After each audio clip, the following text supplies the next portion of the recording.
Bem, bom dia a todos. Estamos hoje em mais um encontro do grupo de pesquisa LET, Linguagem, Ensino e Trabalho, que se dedica aos estudos de emoções, crenças e identidades. Hoje nós temos um convidado muito especial fazendo parte do encontro e teremos um foco nas histórias de emoções, com narrativas, mas com enfoque em Perizivane. Então, por isso, temos o doutor Fernando Silvério de Lima, professor que tem uma lista de formação, é doutor em estudos pela universidade, pela Unesp, não é mesmo, Fernando?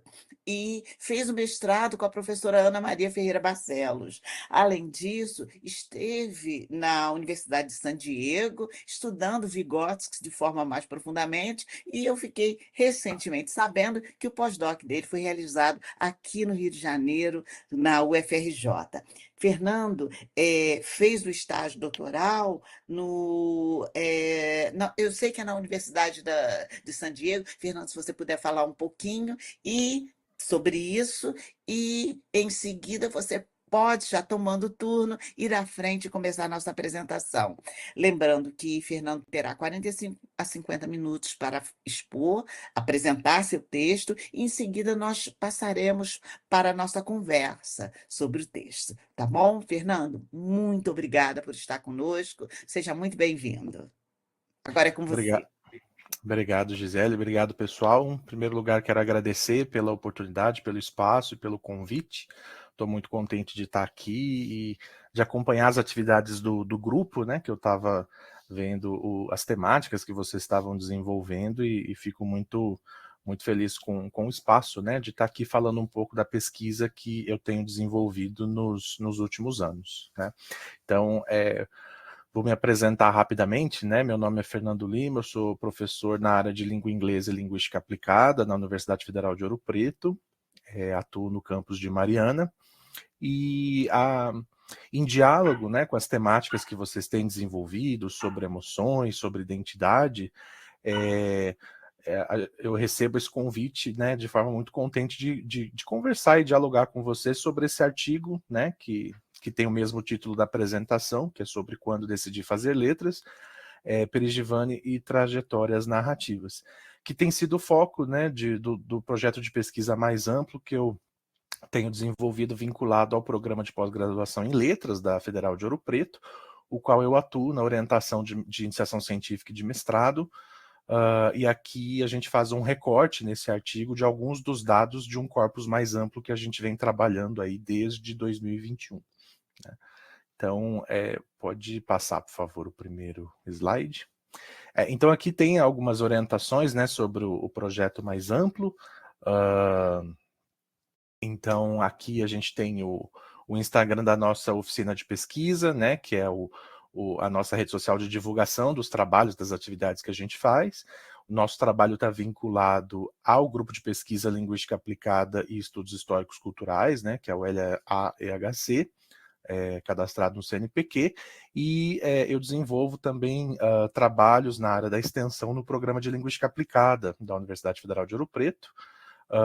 Então, o nosso projeto está vinculado a essas diferentes frentes aí de trabalho, né, voltadas, no caso, especificamente ao curso de letras. Pode passar para o próximo, por favor. Então, aqui tem a gente tem a imagem inicial do artigo, né, da leitura de hoje, do texto que nós publicamos em 2024. Então, aqui eu queria começar expressando meu agradecimento aí a Gleisla Mendes, né, que foi minha orientanda de iniciação científica, agora é nossa egressa de letras, já está atuando aí na área de ensino de inglês. E o artigo de hoje, né, que tem o título sobre Quando Decidi Fazer Letras, Perizivane e Trajetórias Narrativas, foi publicado ano passado na revista The Specialist, né, da PUC São Paulo, e vou tentar discutir ele um pouco com vocês, vou tentar ser bastante sucinto, tentar me organizar aqui em relação ao tempo, aproveitar o tempo para que a gente possa conversar e ouvir vocês também em relação a essa leitura, tá? Pode passar, por favor. Bom, então, a gente começa pensando nas motivações do que nos leva a pesquisar esse tipo de tema, principalmente na linguística aplicada, né? Então, aqui a gente começa principalmente com o meu vínculo com o curso de letras, né? E anterior aí ao início do período pandêmico, a minha atuação principalmente em disciplinas de primeiro período, que era quando a gente recebia os calouros de letras, né? Na licenciatura, no bacharelado, nas suas várias frentes. A motivação dessa pesquisa começa de uma experiência muito comum, né, que professores que atuam no curso de letras acabam tendo, principalmente nos primeiros períodos, em que nas primeiras aulas, quando a gente fazia aquela dinâmica para conhecer os nossos alunos, de onde eles vieram, e principalmente os motivos que levam uma pessoa a fazer letras, a gente constatava o que a gente chama, o que a gente pergunta aqui, o que seria um cenário de crise, né? Então, ao mesmo tempo em que nós encontramos alunos que chegam com uma forte identificação com o curso, a gente também encontrava alunos mais indecisos, às vezes alunos que letras não era a primeira opção deles para entrar ali. E nessas relações distintas, nessas relações até marcadas por diferentes afetos em relação ao curso de letras, o que chamava atenção era que, ao mesmo tempo em que a gente tinha essas visões diferentes do mesmo curso, a gente estava ali naquele espaço de formação exatamente para traçar uma trajetória com muitos desses alunos, né? E aí, nessas relações complexas, a gente acaba se motivando em tentar compreender o que leva essas pessoas a escolherem o curso de letras, né? Mas, ao mesmo tempo, o que a gente tem visto em campos da formação de professores e da linguística aplicada é o que alguns autores têm sugerido como um cenário de crise. Então, a gente começa aqui, né, eu trago essa definição de dicionário do que seria uma ideia de crise, né? Então, a gente, num grupo que trata principalmente das questões emocionais e afetivas, acho que é interessante esse ponto de partida, porque a ideia de crise tem a ver com um episódio desgastante, uma complicação, uma situação de tensão, né? E na própria lógica, num conceito mais do lado da medicina, né, a gente pensa na evolução, por exemplo, de uma doença, um problema de saúde. Mas o próprio Vygotsky, que vai ser um referencial básico aqui do artigo que a gente vai tratar hoje, ele, inclusive, na psicologia, ele tratava da ideia de crise, né, quando ele olhava metodologicamente para como essa área científica estava lidando com seus fenômenos específicos aí, principalmente na década de 20, década de 30, que era quando ele estava desenvolvendo com maior força os seus trabalhos aí na União Soviética. Então, esse cenário de crise, num primeiro momento, a gente precisava entender como que a gente pode pensar, o que seria esse cenário de crise, o que a literatura específica tem falado para a gente em relação a essa ideia, né? Então, nós podemos destacar aqui 4 pontos que eu vou passar rapidamente, que a gente cita no artigo, para a gente tentar entender um contexto onde a gente situa esse tipo de investigação que a gente está propondo. Então, num primeiro cenário de crise, a gente entende que existe um conjunto de pesquisas que tem tratado um cenário de desvalorização das humanidades, né? Então, como a gente consegue perceber isso no ensino superior internacional e principalmente no brasileiro, nos últimos anos, né, o contexto tem mostrado como isso atravessa a formação dos nossos alunos de letras.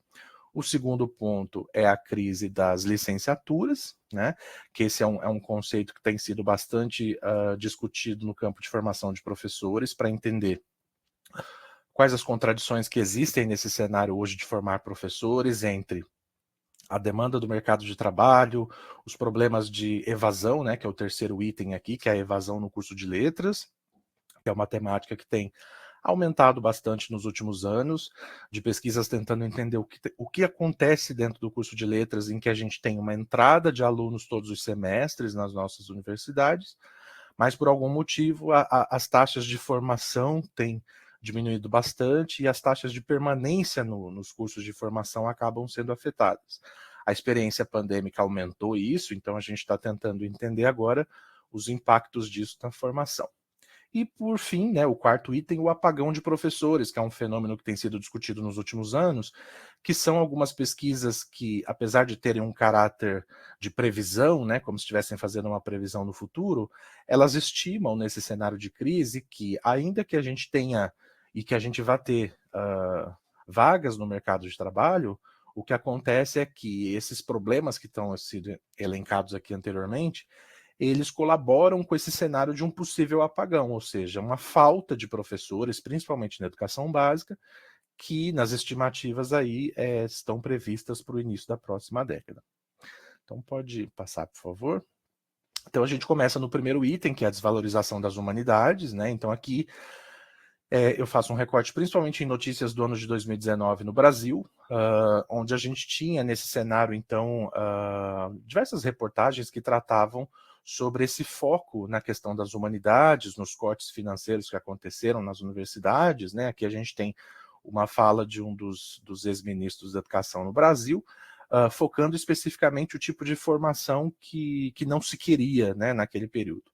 Mas a gente sabe que, historicamente, a desvalorização das humanidades ela não é um fenômeno tão recente, né, ela vem se desdobrando de outros fatores, mas isso também tem aparecido como um problema para a gente tentar entender esse processo de decisão dos nossos alunos de letras. Então, esses fenômenos sociais passam por essa experiência também. Então, quando você escolhe um curso que se localiza numa área que é desvalorizada culturalmente ou socialmente, isso também pode impactar na sua trajetória de formação, né?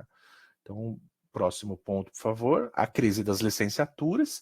Aqui a gente tem alguns exemplos de propagandas, né, de divulgação dos últimos anos, essa proliferação que a gente observa no Brasil dos cursos de licenciatura, né, que mostra esse cenário de crise, ou seja, ao mesmo tempo que existe campo de trabalho, existe um aumento de ofertas, né, não só dos cursos presenciais, mas também dos cursos EAD, nas instituições públicas e privadas, ou seja, existe uma demanda, existe um espaço, mas a gente observa um cenário de crise, né, ou seja, dessa relação entre entrada e saída de formandos e formados, de atuantes e pessoas que, por questões diversas, têm deixado a sala de aula, né, principalmente por questões de saúde nos últimos anos.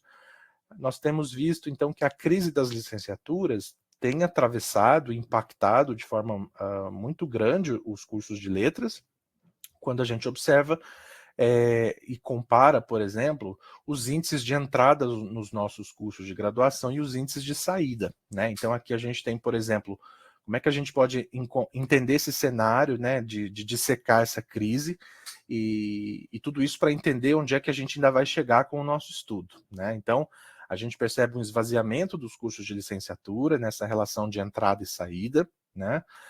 Nas várias universidades, isso tem sido uma preocupação recente nos últimos anos. O período pandêmico mostrou que isso acentuou ainda mais, né? Porque ataca principalmente as condições de trabalho, de subsistência dos nossos alunos, mas a gente, ao mesmo tempo, vê nesse cenário de crise uma desvalorização financeira da categoria, né? Então, nos vários estados brasileiros ou nos níveis municipais, a gente tem observado nos últimos anos, né, as manifestações, as greves, as lutas pelos direitos dos professores, porque uma desvalorização financeira que acontece e que isso afeta, inclusive, a relação do profissional com a área, né? Ao mesmo tempo, a gente tem observado que acontecem novas demandas da sala de aula. Então, por exemplo, quais são as novas demandas tecnológicas desse professor? Então, um professor que vai atuar, por exemplo, no cenário do novo ensino médio, ou até, né, as transições e as mudanças que a BNCC traz para o ensino na educação básica. Quais as demandas de tecnologia, quais as demandas de saúde mental desse professor. Então, num cenário, por exemplo, em 2025, que a gente está discutindo cada vez mais a violência nas escolas e como os professores têm lidado com isso, né? O que afeta as nossas emoções, o que lida com os nossos afetos, como que essas demandas de saúde mental afetam esses professores em formação, e também o que a gente tem chamado aí, num termo mais amplo, de censura, que são situações em que os professores se veem aí cerceados de abordarem certas temáticas, de problematizarem certos temas em sala de aula, que são questões que também afetam o seu trabalho, porque ele se vê diante de uma situação em que tentam limitar as propostas que eles tentam realizar em sala de aula, né? E quando a gente fala de temas como justiça social, educação crítica, formação humana, reflexão crítica, né, são demandas que têm afetado também o trabalho do professor. Ao mesmo tempo, a gente tem uma mudança de perfil, né, desses tanto dos nossos estudantes, né, e uma mudança dos professores nesse sentido. Então, quem são os alunos que têm buscado o curso de letras e quem são os alunos que estão atualmente no ensino médio, na educação básica. Um outro fator é o índice de desistência da profissão, então a gente coloca uma pergunta aqui mais direta, né? Ou seja, quem aguenta ser professor? A gente sabe que é um termo um pouco mais pesado, né? Aguentar no sentido, nossa, mas para uma carga emocional de alguém que suporta algo. Mas isso é uma pergunta que vários professores têm feito, principalmente quando os índices de afastamento da sala de aula têm aumentado, principalmente por, né, problemas de saúde mental, por outras questões que tem afetado o preparo e o trabalho desses professores. E também a proliferação de cursos de curta duração, sejam eles EAD, sejam eles presenciais, sejam os híbridos, né? E as demandas, inclusive, que afetam o trabalho desses professores. Então, pode passar, por favor. Aqui eu trago um trecho, né, da pesquisa de Aranha e Souza, em que elas fazem uma reflexão muito importante sobre esse cenário de contradição, porque no estudo que elas realizaram, né, elas analisam o perfil de alunos que buscam cursos de licenciatura e elas trazem um cenário de contradição em que existe um perfil, né, que elas analisam, que elas chamam de estudantes com escolarização básica mais precária, né? Então a gente pensa, esses alunos chegam nos cursos de licenciatura, né? E ao mesmo tempo, o perfil que elas analisam no estudo, elas mostram que para muitos desses alunos, a chegada nos cursos de licenciatura tem significado essa quebra e esse rompimento, né, de barreiras econômicas, não só de entrada na universidade, mas também por construção de uma carreira. Muitos representam as suas primeiras gerações familiares que chegam ao ensino superior, né? O que mostra, ao mesmo tempo, que os cursos de licenciatura abrem-se como oportunidade para pessoas que buscam superar determinadas desigualdades que são latentes na nossa sociedade. Então, nesse cenário de crise, apesar de todas essas dificuldades que a gente vem discutindo até aqui, existem pesquisas que mostram, né, que a busca pelas licenciaturas também está atrelada com formação profissional, buscas de ascensão econômica, de realização pessoal, né, o que mostra o valor da nossa área especificamente, né, no caso dos cursos de letras. Pode passar, por favor, ali. Então a gente entra no terceiro item, né, que é a evasão no curso de letras. Aqui eu trago para vocês um trecho, né, que viralizou nas redes no ano passado, né, no TikTok, no Instagram, que era de uma personagem, né, se não me engano, acho que é da novela Laços de Família, e esse trechinho viralizou porque né, essa personagem tinha uma conversa com um rapaz especificamente, e ela usava ela usava frases bem fortes, né, em relação ao curso de letras aqui, né? Então, aqui na legenda vocês podem observar, né, nesse cenário ela está conversando com o rapaz e aí ela diz para ele, né, além de duro é burro, está fazendo letras, você vai querer ser o quê? E aí pode passar na próxima imagem. Aí ela faz, aqui eu tentei capturar bem a hora do jeito que ela fala professor, né, com a pergunta, como o rosto dela se move, a gente vê as expressões faciais, a do próprio rapaz, né, que seria a resposta dele quando ele é confrontado pela pergunta. Ela diz, né, vai morrer de fome e continuar pobre. E isso é uma coisa que chama atenção, porque isso é uma categoria de dados que depois vai surgir no nosso estudo, que a gente vai comentar aqui hoje, é exatamente o que as pessoas dizem sobre quem faz letras, ou o que as pessoas que fazem letras escutam da sociedade em geral em relação ao seu próprio curso, né? Então aqui, por exemplo, a gente traz uma síntese de alguns trabalhos recentes, né, da chegada no curso de letras, pensando nessas relações de afeto e relação profissional. Então a gente tem estudos nos últimos anos, por exemplo, que mostram que a entrada no curso de letras ela está relacionada a uma questão afetiva, ou seja, uma identificação emocional com a área.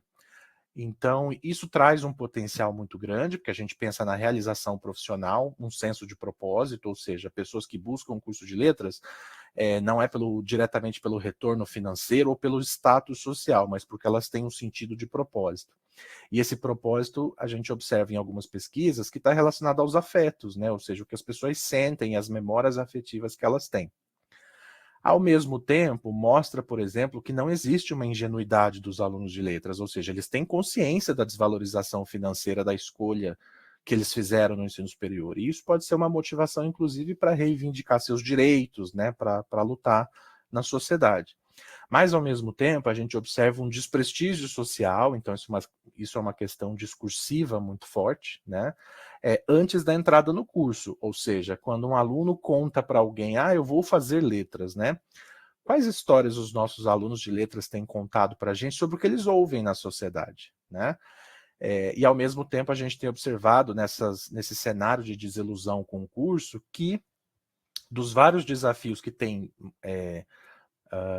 aparecido na trajetória desses professores de informação, desses alunos de letras de informação, são os custos que eles têm com os estudos, transporte, alimentação e moradia, né, que isso tem aumentado muito nos últimos anos, mas também problemas em relação à didática docente, ou seja, a relação desses alunos com seus professores no ensino superior, e também a questão do currículo, né, as disciplinas que nós oferecemos, o formato das nossas atividades, os estágios supervisionados e outras atividades, né, que são propostas. E aí a gente entra numa temática polêmica em relação a isso, que é o que a gente chama de um desafio material discursivo, né? Ou seja, se os nossos alunos chegam ao curso de letras, geralmente por questões de afeto, de boa relação com as temáticas do curso, a gente não pode entrar na lógica de que a docência ela se constitui só por amor ou como uma ideia de sacerdócio, né?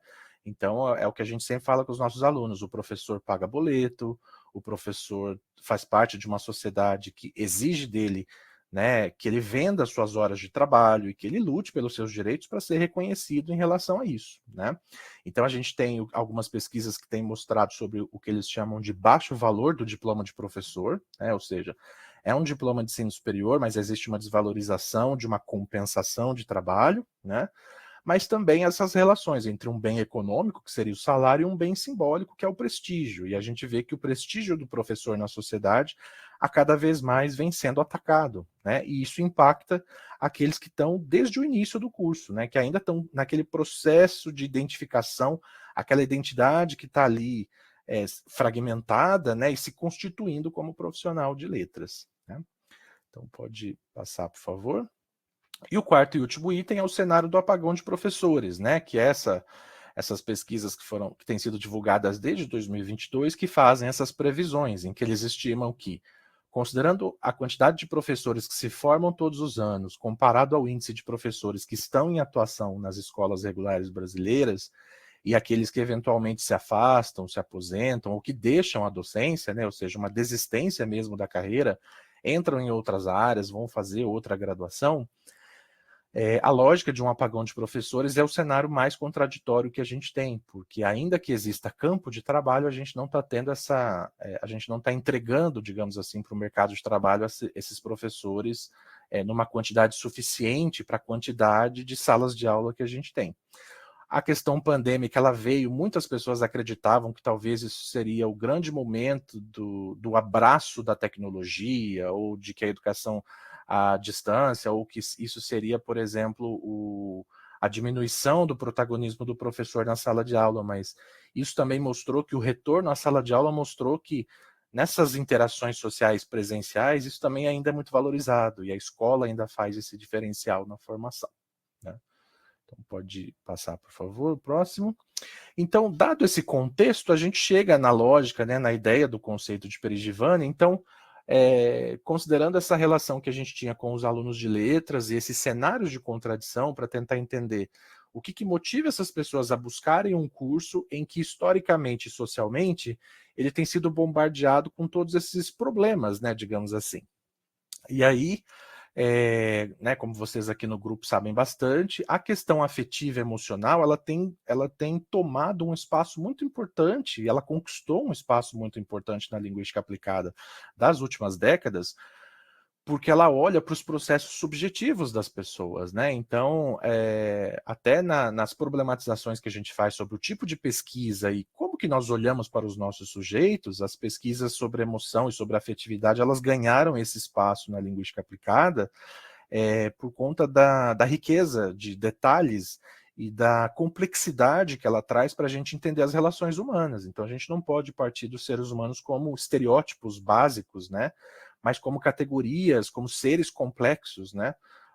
que tem as suas emoções especificamente, ainda que nós partilhamos as emoções pelos mesmos nomes, por exemplo, cada um de nós a experiencia de uma forma diferente, né? Então, se você utiliza uma frase básica como você ama uma determinada pessoa, mas a própria lógica de amar alguém tem uma concepção diferente e tem uma subjetividade, né? E aí, dos estudos dessa temática especificamente, o que nos aproxima da lógica do conceito de Perigivani é exatamente pensar o que essas relações afetivas têm a ver com o nosso desenvolvimento como ser humano, né? Que é o que chamava atenção na obra do Vygotsky, que eu vou falar um pouco mais à frente. Mas aqui a gente começa a pensar, então, nesse cenário, alguns caminhos na linguística aplicada, né? Então, nos anos 80, desculpa, a gente tem aí esses acalorados debates dessas relações entre o interacionismo e o cognitivismo, né? Então, como pensar projetos de sala de aula que entendam os processos de ensino e aprendizagem que não sejam uma herança aí de um behaviorismo clássico, de um treinamento, de um tecnicismo dos alunos, né? Então, é nesse cenário dos anos 80, né, nesse trabalho do Lentolf, que ele vai falar especificamente de como o Vygotsky faz a sua entrada na linguística aplicada, né? Ou seja, de como os primeiros linguistas aplicados aí começam a dialogar com esse teórico que está sendo difundido principalmente na psicologia e na educação norte-americana, né, num cenário linguístico em que as questões de linguagem da nossa área eram pensadas muito num viés mais cognitivista, né, do qual se ampliou esse debate para pensar essas relações humanas. Mas aí aqui a gente tem, né, no Brasil, né, aqui eu cito o texto de Colombo, Barcelos e Miller, essa virada afetiva emocional, que ela se dá num contexto local e global. Ou seja, isso vem muito também do diálogo com as pesquisas de crenças dos anos 80, as pesquisas de identidade dos anos 90, que olham para essa perspectiva êmica, que olham para essas histórias que os sujeitos da sala de aula começam a contar para a gente. Né? E o próprio, né, Pennycook, na linguística aplicada, fala que quando essas viradas aparecem, elas mostram essas tendências, né, do que está sendo feito. E por que uma preocupação de uma tendência afetiva e emocional? É exatamente porque essa complexidade humana ajuda a gente a entender melhor por que uma interação acontece da forma como ela acontece. Né? E aí a gente vê também uma perspectiva que vai falar de como olhar para os fenômenos qualitativos de uma forma mais holística, ou seja, a gente precisa olhar para as interações humanas de uma forma mais complexa, mas também evitando categorizações simplistas do que seria o ser humano, né? E a pesquisa sobre afetividade e emoção, ela traz essa complexidade porque ela olha para a perspectiva do sujeito e não só a emoção em si, por exemplo, né? Aí, por exemplo, a gente vê também no trabalho de Smirnova sobre o impacto da pandemia. Então, a pandemia ela vai dar força às pesquisas sobre questões afetivas e questões de psicologia, né, de como a gente lida com esse novo cenário. E, por fim, aqui os trabalhos mais recentes, porque o conceito de vivência na linguística aplicada hoje, aqui nós especificamente trabalhamos com a área de letras, mas a gente vê que as vivências estão centradas em contextos do desenvolvimento infantil, então pesquisas sobre jogos entre crianças ou sobre vivências e experiências mais complexas, né, do cenário infantil, e as vivências humanas mais amplas, o que abre vários cenários aí de possibilidade de estudo para quem se interessa pelo conceito de Perigivani. Pode passar, por favor. Então, aqui rapidamente sobre o conceito de Perigivani, né? Aqui eu trago uma citação mais ampla do Vygotsky, em que ele vai falar então dessa relação entre uma perspectiva subjetiva do sujeito e a interação dele com o meio. Né? É dessa interação que a gente observa entre o sujeito com o meio social e a possível o potencial de influência, vamos dizer assim, que o meio social tem em puxar esse desenvolvimento, em promover os desafios aos quais o sujeito vai dar algum tipo de resposta, né? Mas não no sentido behaviorista em que você só estimula e alguém responde, mas o Vygotsky vai pensar numa relação mais complexa de entender que na subjetividade humana a gente não pode se prender ao contexto como simplesmente um cenário que nos dá tudo pronto e que a gente responde passivamente ao que acontece. Na verdade, ele via uma relação mais agentiva, né? uma relação mais interativa e complexa do que simplesmente pensar algo como se fosse uma narrativa mais linear e mais simplificada de como explicar o desenvolvimento humano. né? Então, pode passar, por favor. Então, rapidamente sobre o contexto de Vygotsky aqui, né? O conceito de Perigivani, ele é mais conhecido no trabalho dele, que é divulgado na década de 30, né? Então, a gente tem aqui no Brasil, por exemplo, em 2018 foi publicado a versão em português do livro, né, que chama Sete Aulas de Vygotsky, que é uma tradução realizada diretamente do russo para o português. E 2019 a gente tem de 2016 a 2019, a gente tem publicações nos Estados Unidos e na Europa também de traduções do russo para o inglês. Porque apesar de não ser um conceito novo, né, porque Vygotsky vai discutir isso mais no final da sua carreira na década de 30, a gente percebe um ressurgimento da temática, né, do conceito de Perigivani, principalmente por conta desses debates, dessa virada afetiva e emocional, né, que tem sido discutido na linguística aplicada. Então, na década de 30, quando Vygotsky propõe esse livro, né, das suas aulas, que são quase formatos de palestra, né, em que ele faz para professores e para pais, ele faz uma síntese da sua teoria, e ele começa a falar, então, esse conceito aparece, né, na lógica ali da Perigivani, ele é um conceito que aparece nos seus trabalhos quando ele está falando sobre o desenvolvimento infantil. Então, ele está nesse debate sobre hereditariedade e cultura, né, hoje que muitos teóricos usam aquela expressão, né, nurture versus nature, ou seja, como que a gente pensa o desenvolvimento humano? Ele é puramente uma relação hereditária biológica, ou ele é mais uma relação cultural e social, né? E qual a relação da interação entre esses dois fatores? De um lado, mais de você pensar, por exemplo, como que a gente olha para essas linhas de desenvolvimento, né? O Vygotsky vai usar essa terminologia para pensar, por exemplo, se o desenvolvimento de uma criança é pensado especificamente mais na sua linha biológica ou mais na sua linha cultural, né? E aí ele vai propor, por exemplo, que o meio social, a gente entra naquela contradição. O meio social ele é pensado como um pano de fundo ou como um propulsor. E o Vygotsky, na verdade, ele vai desconstruir essa ideia de que o meio social ele não pode ser pensado só como um pano de fundo, só como se fosse um background. É o contexto físico onde as coisas acontecem. Na verdade, é o contrário disso, né?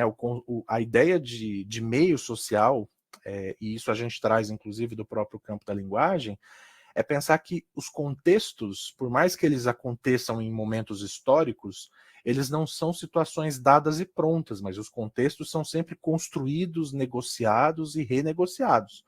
Porque dentro dessas relações humanas, a gente entende, na ideia de Perigivani, que o desenvolvimento ele não está ligado a uma lógica determinista, de que só porque você nasceu num determinado momento histórico e naquela sociedade, você necessariamente vai ser de um determinado jeito. O que ele está pensando é uma lógica de agentividade, ou seja, nessas condições históricas e materiais nas quais nós vivemos, qual é o meu papel como sujeito para lidar com essas forças sociais e com as pessoas e com a cultura e com a língua com a qual eu estou confrontado ali a aprender e a me comunicar, né? Então ele vai... O que chama mais atenção no trabalho dele nesse período é exatamente essa relação dinâmica que ele olha não só para o indivíduo e não só para o meio, mas uma relação dialética entre ambos, né? De você pensar como que eu impacto o meio e como o meio também pode ser impactado pela relação do sujeito, né? Pode passar, por favor. Então aqui, de maneira bem simplificada, né? Aqui eu tento trazer de uma maneira mais reduzida e posso cair aqui num erro de simplificar demais o termo, mas para a gente tentar didatizar uma lógica do conceito de Perigivani, então primeiro esse conceito russo, né, ele aparece no texto do Vygotsky e nas primeiras traduções a gente vê que tanto nos Estados Unidos quanto na Europa e depois no Brasil também, as pessoas buscam tentativas de traduzir esse termo, né? Então, por exemplo, o termo Perigivani vem da língua russa, né? Então, dentro de Perigivani, a gente tem ali o radical do jit, né? Que tem a ver com a ideia de vida. E a gente origina desse radical também, por exemplo, o verbo jivat, que tem a ver com viver. E aí, as duas primeiras traduções que aparecem para Perigivani em inglês, a gente tem a lógica de emotional experience, que seria uma experiência emocional, porque eles tentaram encapsular não só a lógica de emoção e não só a lógica de experiência, porque em russo tem outra palavra mais específica para experiência e Perigivani tem uma lógica emocional. Só que a Perigivani não pode ser confundida só com a emoção, porque a emoção é um outro fenômeno que tem sido amplamente estudado. E outros autores propuseram, por exemplo, que a gente traduzisse Perigivani como lived experience, né, como uma experiência vivida, porque traz essa dimensão da vida. Já em países, né, de língua espanhola, no caso do Brasil especificamente, convenciona-se o conceito de vivência, né, porque para a gente a ideia de vivência traz o radical da vida, assim como a lógica da língua russa, né, mas, ao mesmo tempo, a ideia de vivência não necessariamente desperta no leitor a lógica da emoção. Então, a emoção ela acaba ficando meio implícita no ar. O que leva alguns tradutores contemporâneos a usar o conceito Perigivani mesmo. Então, vocês vão visualizar nos artigos Perigivani com Z, né, que daí seria na grafia do inglês, e aqui no Brasil com J, né, Perigivani, que aparece também nessas temáticas, né, nesse sentido. Então, mas em linhas gerais, a ideia de vivência, então, se ela não é só a emoção, mas ela também engloba um componente emocional, ou seja, ela tem a ver com aquilo que se sente, né, que a gente chama de componente afetivo. Mas ela tem também um componente de tomada de consciência, que é o que você entende.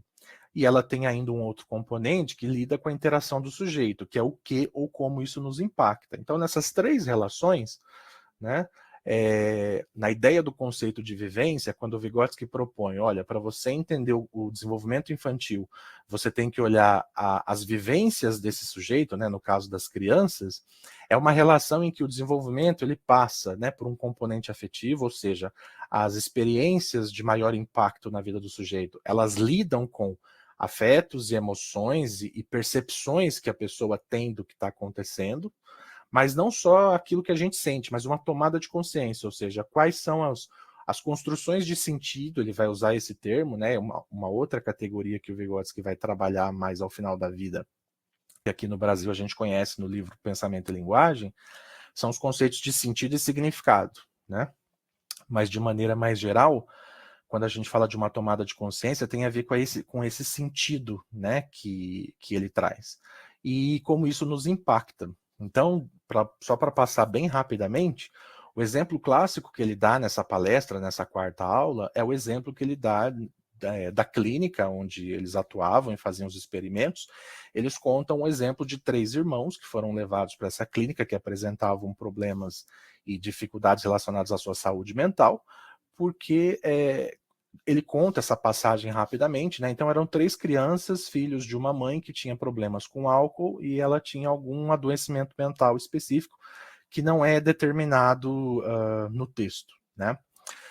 Mas o exemplo que ele utiliza para explicar para a gente a lógica de Perigivani é para mostrar que a relação complexa entre a individualidade do ser e o meio social mostra que muitas vezes, ainda que a gente coloque as pessoas nas mesmas condições sociais, a sua interação com o meio pode ser diferente, né, de como essas pessoas vão lidar. Então, nesse exemplo básico, o que ele fala é que dos 3 irmãos, por exemplo, quando a mãe bebia e ficava violenta, cada uma das crianças reagia de forma diferente, porque essas crianças elas tinham um componente afetivo diferente, ou seja, enquanto a criança mais nova sentia um pânico terrível e chorava e se assustava com a maneira como a mãe lidava com essa criança, a criança do meio, por exemplo, o irmão do meio, ele sentia uma relação, ele tinha uma relação complexa diferente, né? Então, por exemplo, a criança do meio, ela respondia de forma mais ambivalente para o que a mãe fazia, né? Então, por exemplo, enquanto a criança pequena sentia um grande medo da mãe, a criança do meio sentia um ódio e sentia um amor ao mesmo tempo, porque ela nunca sabia qual era a versão da mãe que ela ia ter, né, naqueles momentos de interação. E já a criança mais velha, o terceiro filho, né, o filho mais velho, ele tinha uma visão de pena, por exemplo, e um pouco mais de compaixão em relação ao que acontecia, porque ele se via na posição de irmão mais velho, de proteger os irmãos mais novos da violência da mãe e de separar a mãe dos irmãos quando tinha esse problema. Então, aqui eu contei rapidamente o exemplo, mas só para ilustrar no estudo de Perigivani, que muitas vezes os contextos sociais eles podem ser relativamente idênticos, né, no caso dos 3 irmãos, mas que esses 3 níveis, eles impactam a vivência do sujeito, ou seja, o que ele sente, como ele interpreta essa situação e como isso impacta ele, ou seja, que tipo de resposta e de interação ele traz para o mundo em relação a isso, né? Então, pode passar, por favor. Aí aqui rapidamente, então, por que a gente estuda narrativa, né? Aqui eu me oriento pela lógica do Vygotsky, em que ele pensa a palavra como materialização do pensamento, ou seja, não é só uma tradução, mas é uma forma de ação no mundo. Acho que do ponto de vista da linguagem isso é bastante importante para nós, né? Então a gente não está aqui para traduzir palavras, mas a gente utiliza a linguagem para significar, para debater, para disputar, né, várias coisas. Na perspectiva de narrativa, eu trabalho com a lógica dos eventos críticos, né, de Webster e Mertova, que eles propõem o que a gente chama de histórias de impacto emocional, são as histórias catalisadoras. Então, por que o sujeito, quando compartilha histórias de vida com a gente, ele escolhe determinadas histórias e não outras? Né? E por que essas histórias têm um componente emocional diferente? Né? E a gente pensa também que isso é um caminho para a gente tentar acessar essa subjetividade dos professores, que é um caminho difícil, é um caminho complexo, né? Porque a gente não tem essa dificuldade de, abre aspas, entrar na cabeça do sujeito, mas pela linguagem ele constitui essas relações, né? Da gente tentar entender como o sujeito experiencia o próprio mundo, a própria vida, né? E tudo mais. Pode passar, por favor.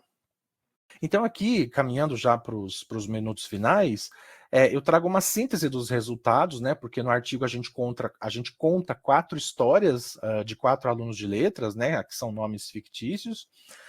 A pesquisa, na verdade, ela faz parte de um projeto mais amplo, em que a gente traçou, são 19 perfis de alunos de letras, que a gente acompanhou aí de 2021 até mais ou menos 2022, 2023. Eram alunos que eles cursavam no primeiro período uma disciplina de linguística aplicada, que a gente ofertava no curso, e como parte das atividades dessa disciplina, a gente acabava propondo momentos de reflexão sobre a sua própria experiência de aprendizagem, mais especificamente tentar entender a sua chegada no curso de letras, né? Então aqui a gente tem um rápido perfil, né, da Cacau, do Mauro Lúcio dos Santos e da Luana, que vocês viram no artigo.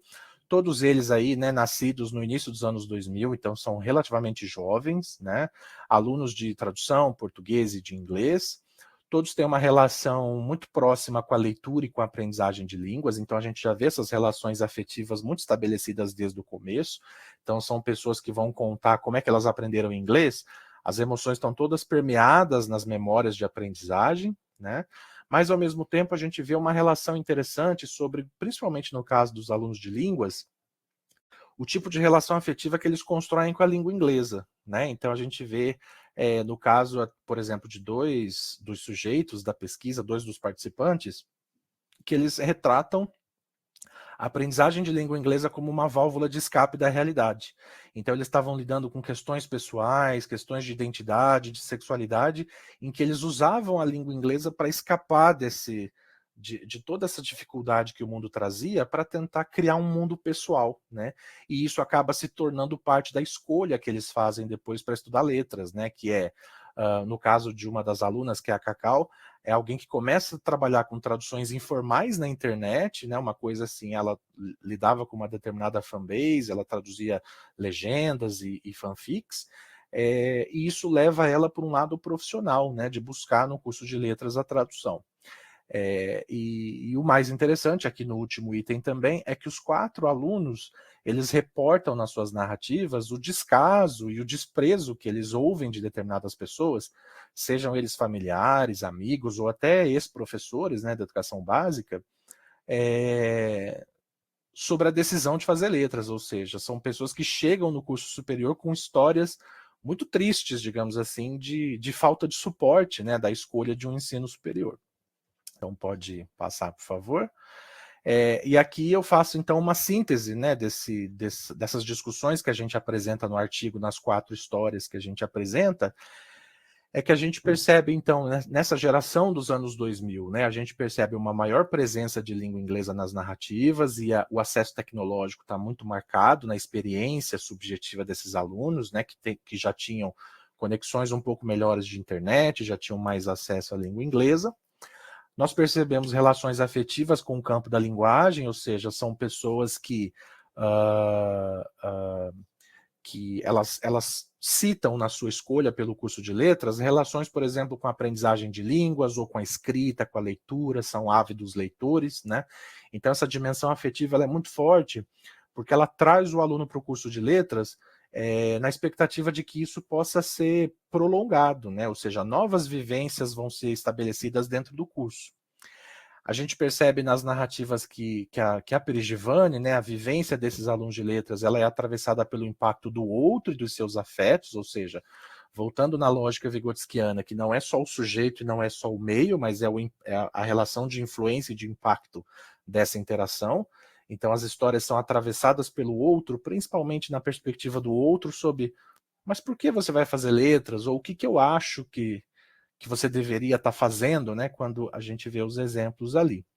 Mas, ao mesmo tempo, isso é uma questão emocional importante, é que nas narrativas nós temos percebido a influência dos professores como aqueles que promovem o gosto pela leitura, o incentivo à aprendizagem.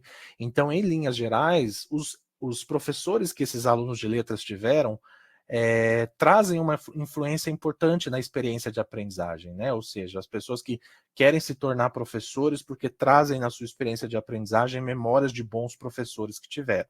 Ainda que isso não seja uma generalização para todo mundo, isso é um ponto importante, porque isso mostra o nosso impacto agora no curso de formação de promover novas vivências de impacto, ainda que a gente não tenha garantia nenhuma, porque como é o indivíduo que vai interpretar e vai construir sentido dessa experiência, nós temos que olhar para essa relação complexa, então, do que nós vamos fazer para a formação dos nossos alunos, mas também as possibilidades, né, do que isso pode acontecer. E aí eu coloco com bastante aspas ali, né, a visão dos pais como os depreciadores da escolha por letras, porque vocês devem se lembrar do artigo, a gente tem 2 exemplos, né? Quando a aluna fala que vai fazer tradução, a mãe simplesmente fala, nossa, então a gente vai ter que sustentar você pelo resto da vida, ou seja, tem um componente financeiro pesado. O outro aluno, quando diz que vai fazer letras portuguesas, ele escuta, né, das pessoas, nossa, mas você vai morrer de fome. Então isso lembra o meme que eu trouxe anteriormente, por exemplo, desse desprestígio, né, que paira no ar, por exemplo, sobre fazer letras. Frente a essa contradição afetiva de que quem está fazendo letras tem uma relação afetiva forte com o curso, tem construído uma relação de identificação, né? Então isso é muito, muito interessante. Pode passar, por favor. Então, aqui nas tomadas de consciência, né, nós temos na infância, uma memória afetiva agradável, então são lembranças muito queridas, digamos assim, das experiências anteriores. Já a adolescência desses alunos é marcada por conflitos e descobertas de si, mas ao mesmo tempo a gente vê que tem mais identificação com o campo da linguagem, então o aluno que chega para aprender uma língua estrangeira no curso de letras, por exemplo, ele chega com toda uma trajetória que a gente não conhece. E aí é o momento do curso, né, no ensino superior, tentar entender qual é o ponto de partida e como nós poderíamos aproveitar isso para os nossos cursos de formação. Exatamente para não perder esse aluno, mas para fazer com que ele permaneça, né, e que ele se torne mais um profissional de letras.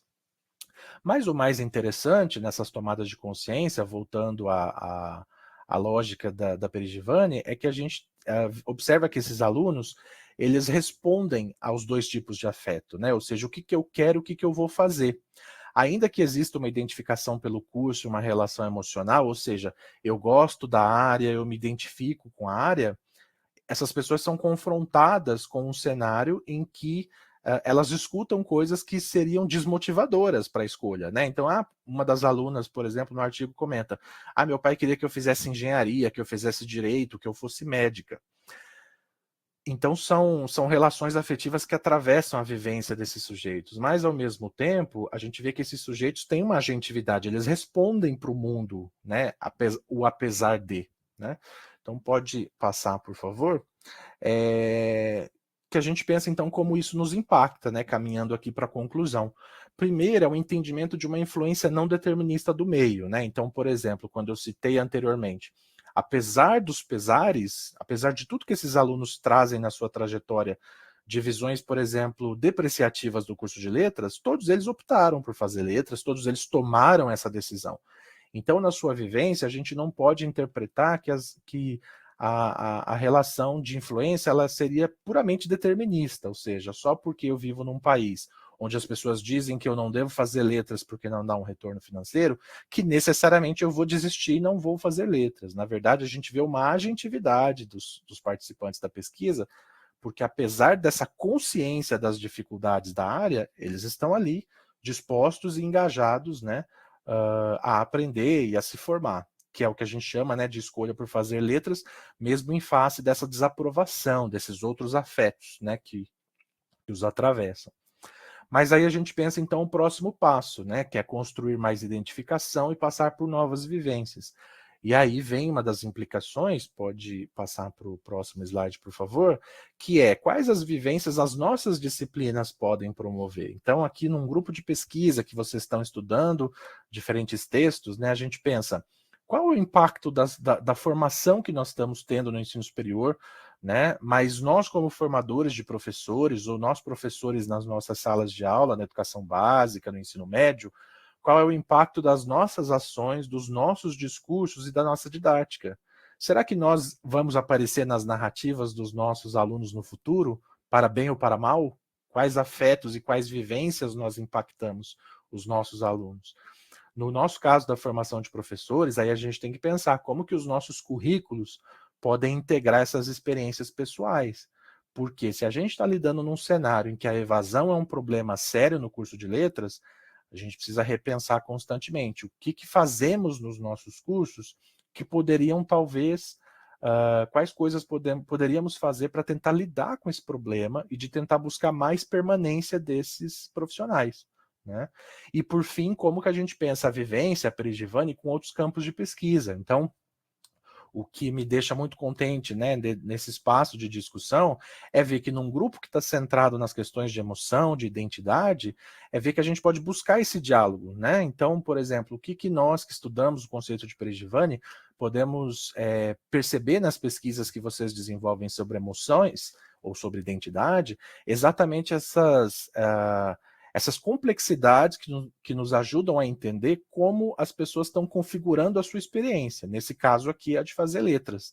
Né? Exatamente para a gente entender que muitas vezes o motivo que leva um aluno a escolher o curso de letras ou depois a deixar o curso de letras tem a ver com questões muito mais complexas. E aí na pesquisa a gente pode tentar entender, né, essas implicações.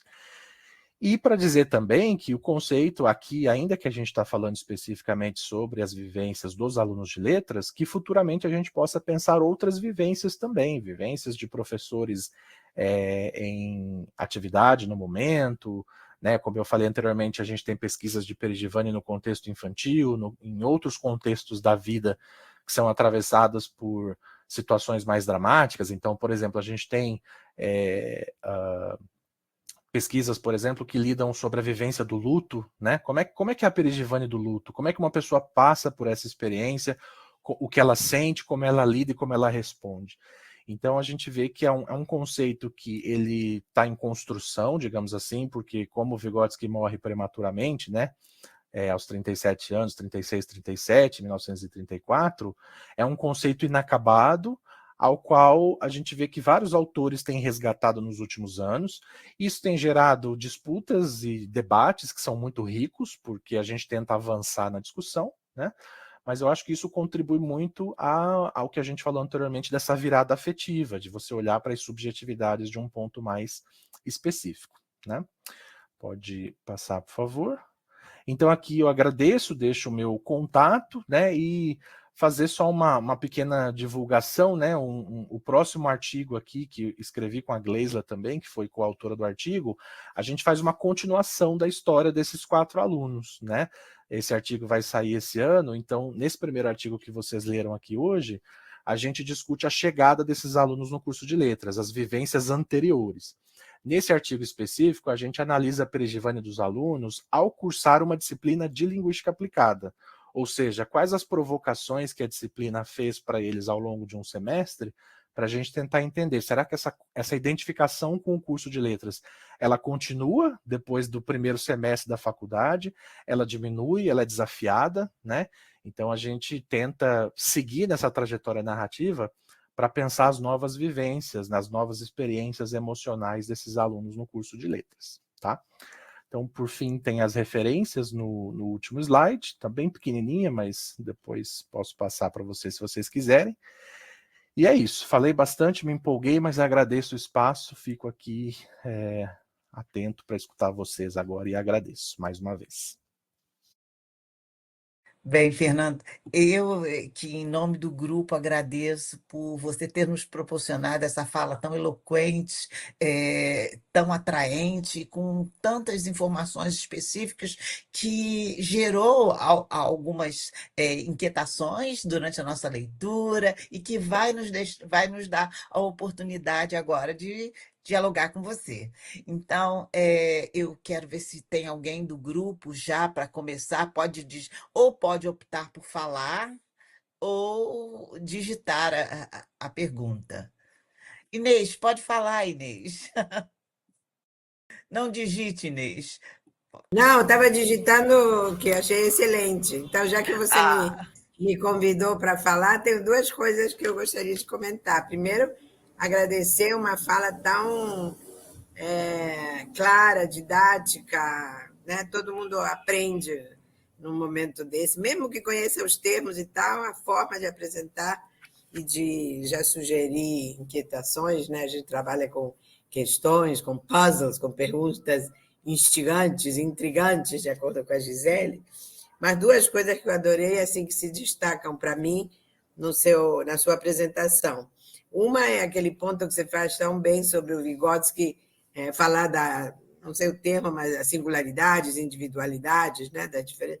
Porque eu vejo, né, a gente já discutiu isso várias vezes, como, em geral, o professor, e às vezes nós, formadores de professores, achamos que a turma é uma só, que estamos fazendo a mesma coisa. Então, refrescar sempre esse conceito tão... que a gente sabe que é assim, que cada um está... Porque quando vai comentar um filme, um livro, há diversas reações, inclusive emocionais. Um chora, outro não conseguiu chorar, porque não bateu aquele... Enfim, vocês são das emoções, eu não posso falar para não falar muita besteira.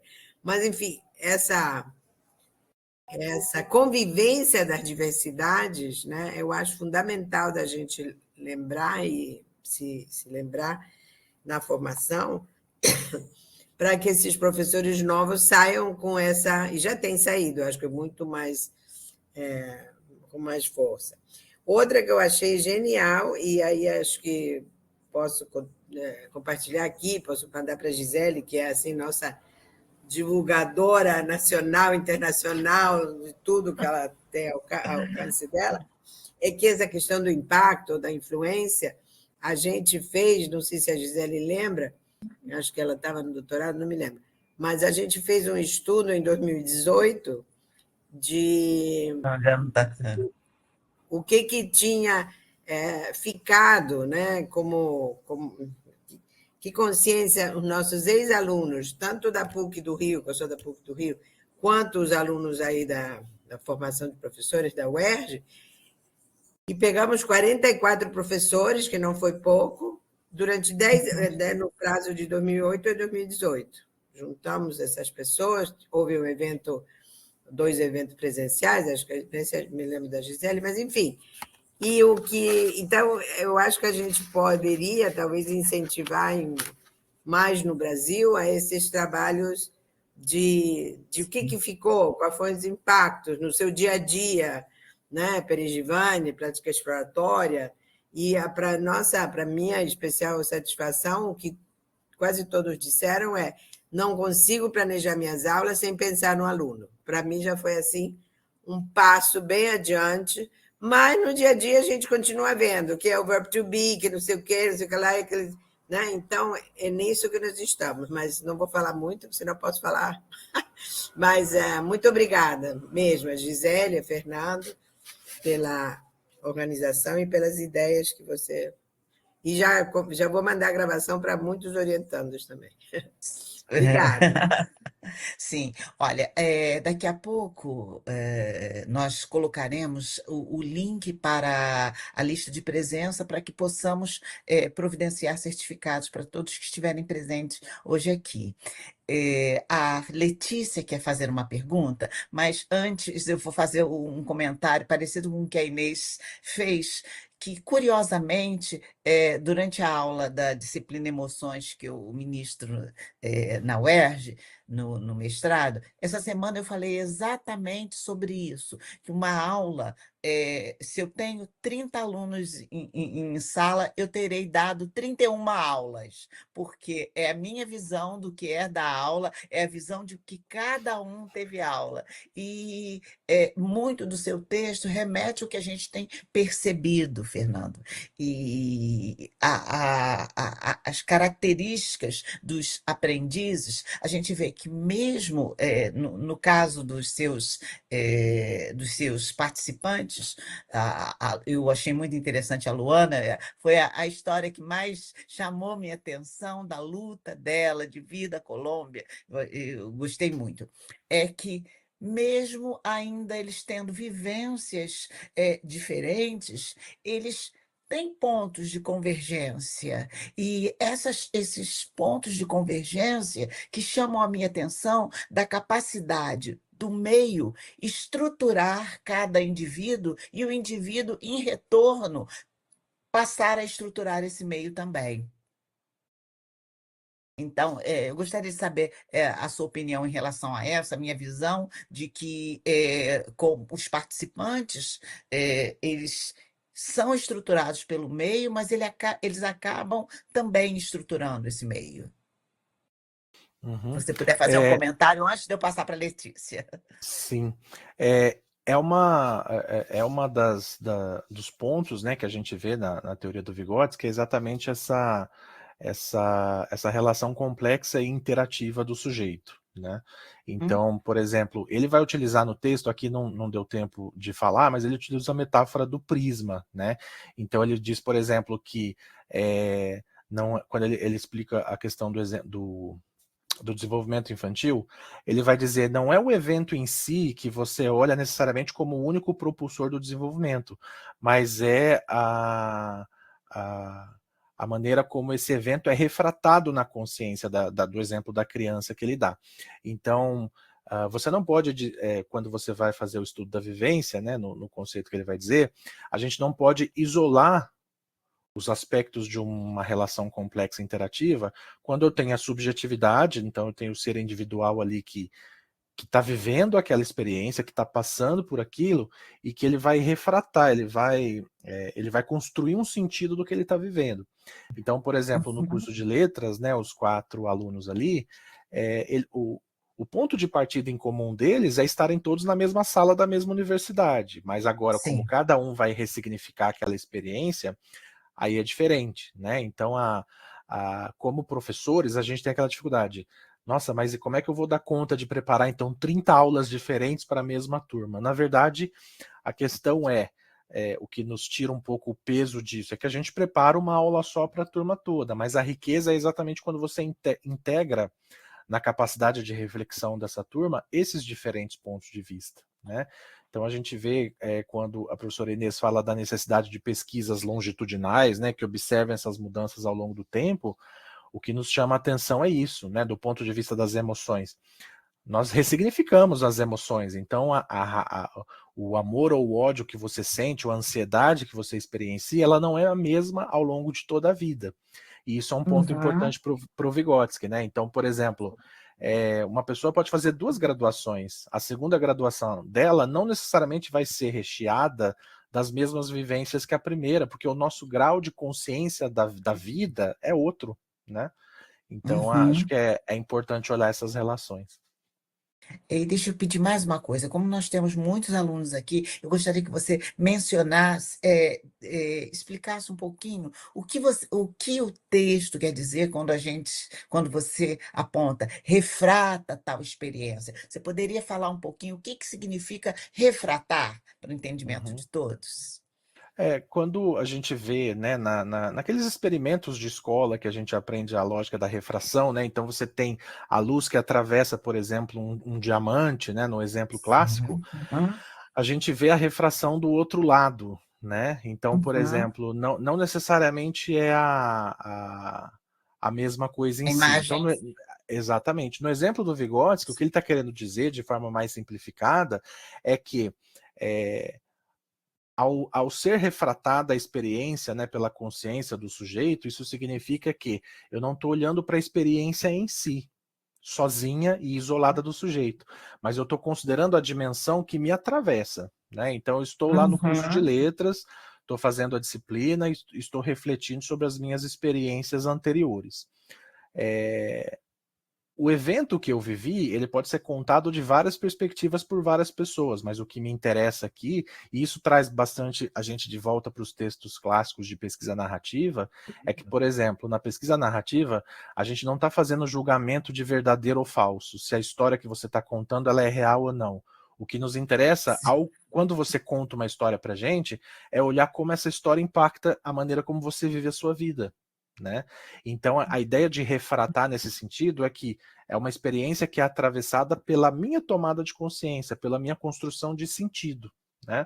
Então, por exemplo, no caso dos três irmãos, que eu citei rapidamente ali, o que ele utiliza de maneira bem didática no exemplo dele é que os três irmãos tinham a mesma mãe, sofriam a mesma violência e moravam na mesma casa, mas o grau de consciência da situação era atravessado por emoções diferentes, eles, pela idade dessas crianças, elas entendiam de maneira diferente e elas respondiam de maneira diferente, né? Ou seja, as próprias interações com a mãe.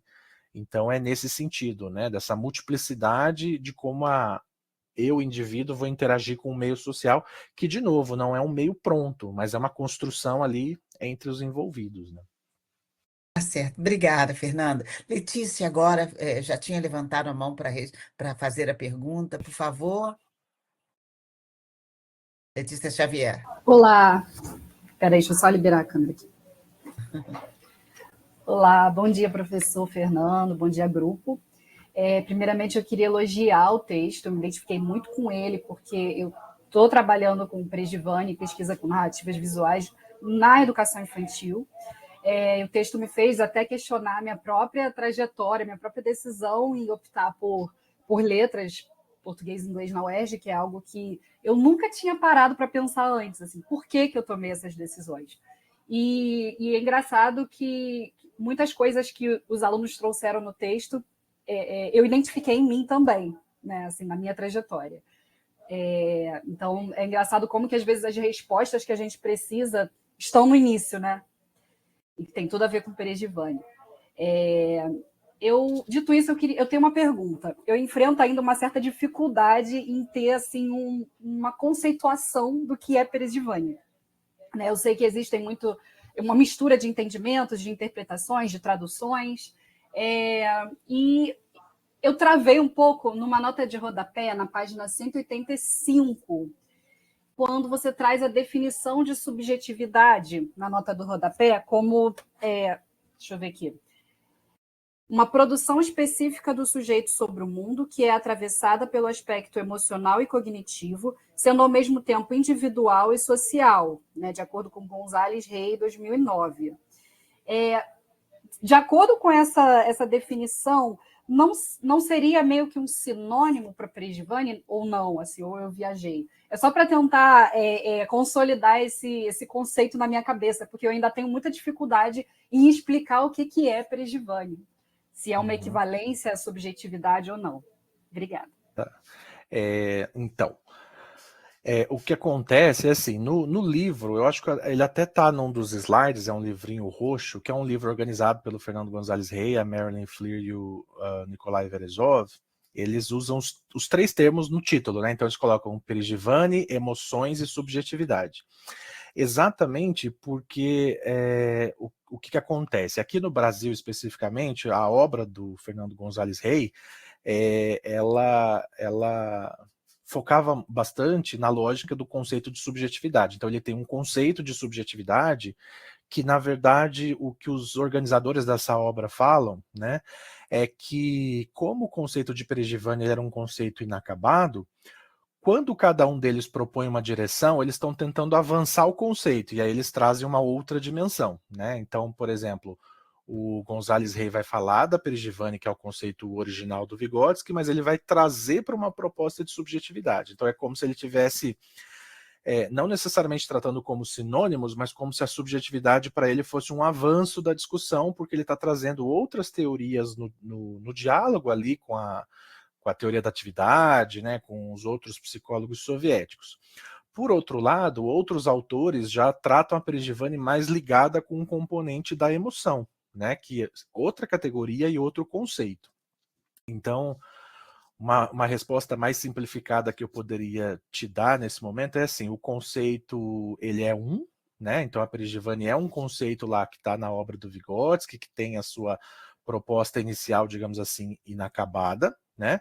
E o que a gente vê é que uma proposta de subjetividade ela tenta ser um avanço dessa discussão, assim como aqueles autores que optam por falar de emoções, né? Por falar desses componentes, digamos assim. Então, eles se aproximam, mas eles não são necessariamente a mesma coisa. O próprio Vygotsky, por exemplo, ele não vai falar muito de subjetividade nos textos dele, porque na psicologia ele vai falar muito de formação de consciência, né, que é uma categoria psicológica muito importante para ele, e ele vai falar, no caso da Perigivani, ele fala muito ao invés de subjetividade, ele fala de personalidade, né, que são essas características que nos diferenciam, digamos assim, nos especificam, né? Então, a gente vê que hoje o conceito de subjetividade está muito mais amplo, né? E muitos vão falar nesse sentido. Então, eu diria que os três conceitos são distintos, mas eles transitam no mesmo campo de discussão nessas propostas em disputa, digamos assim, né? De tentativas de tentar avançar o conceito. Aqui no Brasil a gente viu, tem outras propostas também, tem gente que fala de emoção, tem autores que trazem conceitos para complementar a ideia, né? Então são outros caminhos, digamos assim. Tá ótimo, obrigada. Bem, eu perguntei a Raquel se ela gostaria de fazer a pergunta dela, mas se ela não me respondeu, então eu vou ler, tá bom, Fernando? A Raquel é uma estudante de graduação e ela quer saber se você acredita que os graduandos em licenciaturas que ingressam por pressão para cursar algo podem influenciar a motivação daqueles que escolhem letras por identificação. Tá no chat até, se você quiser visualizar. É uma boa pergunta. Assim, eu confesso que assim, me daria vontade de pesquisar esse fenômeno, porque eu não conseguiria dar uma resposta pronta, né? Porque, por exemplo, assim, ó, considerando que na ideia de Perigivani eu preciso olhar para a relação interativa do sujeito com o meio, eu poderia dar as duas respostas. Pode influenciar e também não pode. Porque, por exemplo, no caso dos dados que a gente traz aqui, a contradição que a gente tenta mostrar é exatamente isso. Por mais que as pessoas possam te desencorajar, por exemplo, na escolha que você faz, então a gente viu que nos 4 participantes eles não ouviram coisas boas quando eles disseram que queria fazer letras. O que os meus alunos de letras brincam, por exemplo, porque chega um momento que parece assim, que você vai fazer dizer para alguém que você faz letras, parece que é uma coisa de outro mundo, uma coisa muito chamativa. Então, os meus alunos, quando faziam seus projetos de iniciação científica, a gente tinha até uns títulos bem humorados para falar do tipo de pesquisa que a gente fazia. Então, uma das minhas alunas de C tinha um projeto que chamava assim: sua mãe sabe que você faz letras? A outra aluna tinha um projeto que chamava assim: eu faço letras sim, e daí? Que era uma homenagem a uma antiga comunidade, acho que do Orkut, que reunia pessoas que faziam letras, né, e tudo mais. Exatamente por conta dessa... A gente tenta lidar com o humor, mas do ponto de vista discursivo, a gente percebe todos os atravessamentos daquelas crises que eu falei no começo da apresentação. Então, por exemplo, quando você comenta na pergunta se poderia exercer algum tipo de pressão, poderia, mas também não poderia, porque como eu estou olhando para uma relação interativa, Por exemplo, no caso dos alunos que chegam para fazer letras, apesar de ouvirem coisas ruins sobre, mas é um curso que não vai te dar o retorno financeiro, não tem o status social que outras profissões têm. Ao mesmo tempo, a gente vê que essas pessoas, apesar disso, elas escolhem o curso, né? Agora, o que eu posso falar, assim, não do ponto de vista científico, mas só uma percepção mesmo das minhas aulas, é que cada vez mais, nos primeiros períodos, apareciam alunos que letras não era a minha primeira opção, eu ainda não sei se é o que eu quero fazer, e o que me instiga como linguista aplicado é estudar essas histórias também dentro do curso, porque assim como a gente tem casos de alunos que já chegam sabendo que querem ser professores, é legal a gente pesquisar também aqueles que se descobrem professores ou aqueles que se constroem professores dentro do curso. Por isso que é importante a gente pensar em todas essas experiências de ensino, de extensão, de estágio, de projeto, que são momentos que vão gerar, e são eventos, né, que vão gerar novas vivências nesses alunos, para eles se identificarem. Então, né, vocês que estão aqui, por exemplo, na pós-graduação, o que motiva a gente dar continuidade aos nossos estudos, né, para gerar novas vivências aí no mestrado, no doutorado, na docência em geral? Então, eu não teria uma resposta pronta, mas eu diria que os dois caminhos são possíveis. Agora, o que a gente percebe é que, não sei dos outros colegas aqui que estão na graduação também, se vocês têm essa percepção, mas é comum a gente receber alunos que chegam perdidos dentro do curso. Eu escolhi, alguns até usam a brincadeira, foi a nota que eu tinha para passar, foi o curso que deu para passar, mas são histórias que são, né, construídas dentro do curso também. Mas eu acredito, Fernando, é que como nós trabalhamos numa perspectiva qualitativa, a gente tem essa percepção de que cada caso é um caso e que nós não podemos gerar generalizações como se todos fossem iguais. Então, essa percepção nos ajuda a entender por que para cada um vai ser cada um. Agora, uma coisa que eu tenho percebido nas minhas leituras sobre emoções é que alguns autores tomam um lado que as emoções seriam coisas inatas, corporais, e outros apenas sociais. E, graças a Deus, há uma nova tendência de perceber que são as duas coisas que acontecem, que não é nem só uma coisa corporal, nem só inata, nem muito menos apenas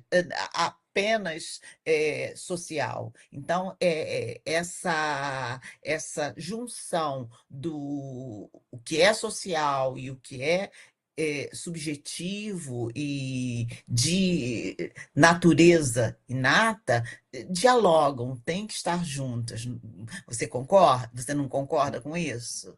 Sim, o Vygotsky vai propor que a gente olhe para isso dialeticamente, né? Então, quando ele fala dialético, é numa relação de que ela pode ter contradição, conflito, embate, e é dessa relação dialética que a gente pode observar outras tentativas de resposta ou um outro fenômeno, né? Então, é exatamente nesse sentido. Tudo bem que na época dele, por exemplo, na década de 30, a gente não tinha o avanço, principalmente do lado cognitivo, que se tem hoje sobre a pesquisa de emoções, né? Mas o aspecto cultural que ele vai trazer é algo que se falava menos na época dele. Acho que hoje para a gente isso está mais evidente, por isso o resgate que a gente faz das obras dele, né? E também levando em conta, né, os aspectos da ontogênese que vão influenciar também esse olhar para essas relações. Olha, eu acho que tem mais alguma pergunta aqui. Não, não, a Inês pediu para. Já mais alguma coisa, Inês? Não? Mais alguma pergunta, pessoal? Essa discussão tão gostosa? A Mabel. Mabel, você quer falar?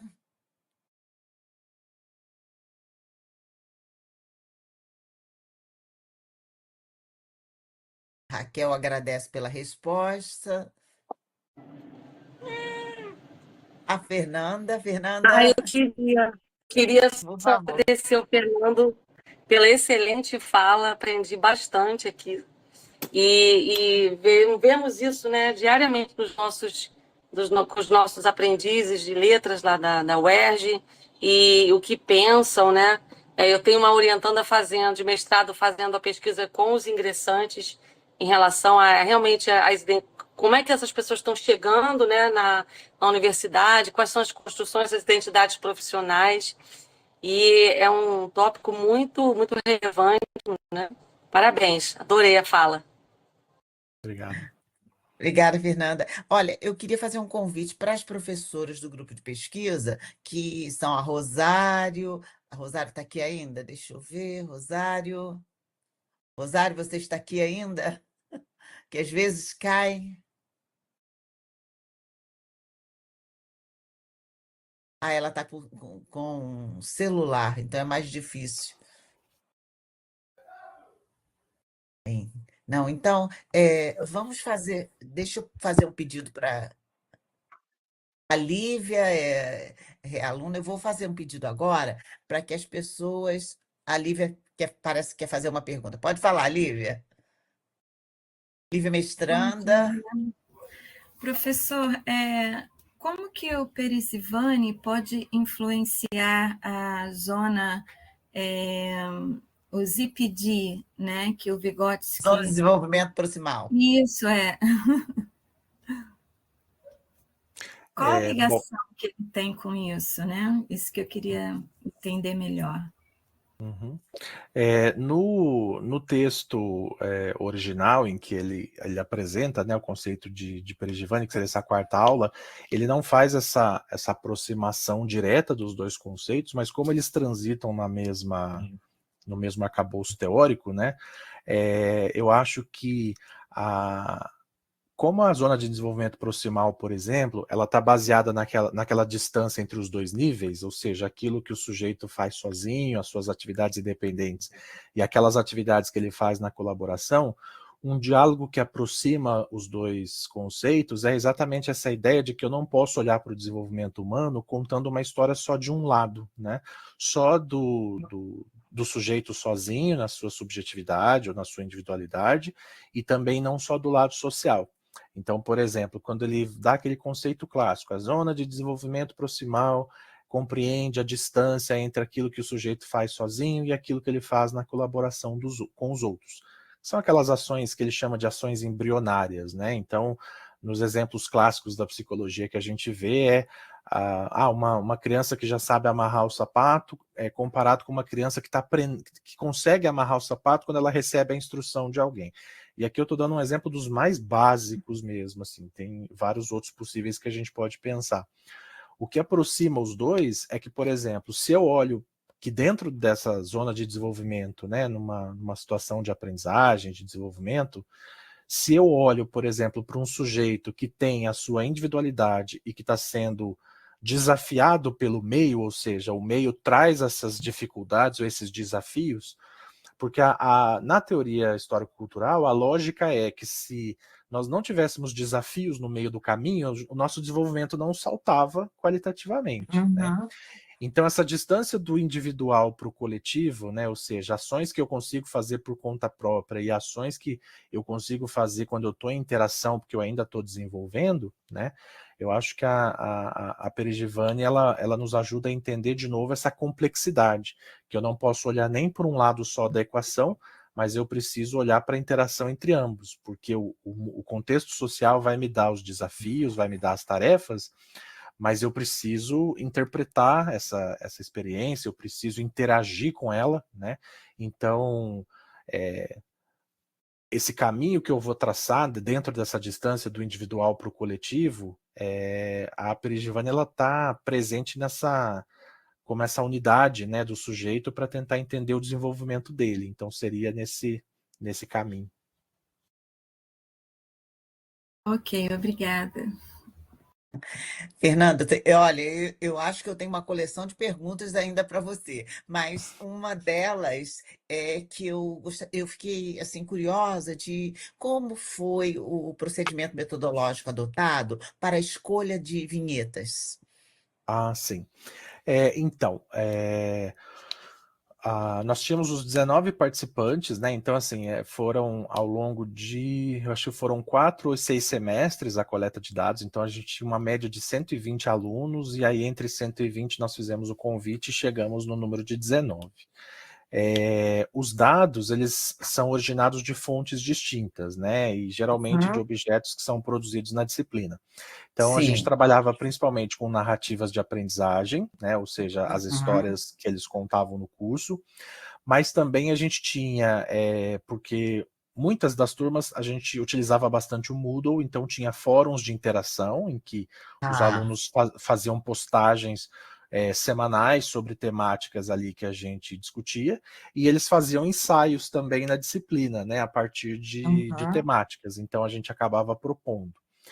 Para análise dos dados, a gente fazia o tratamento, né, digamos assim, dessas narrativas, que é a troca dos nomes por pseudônimos e a tentativa de proteção.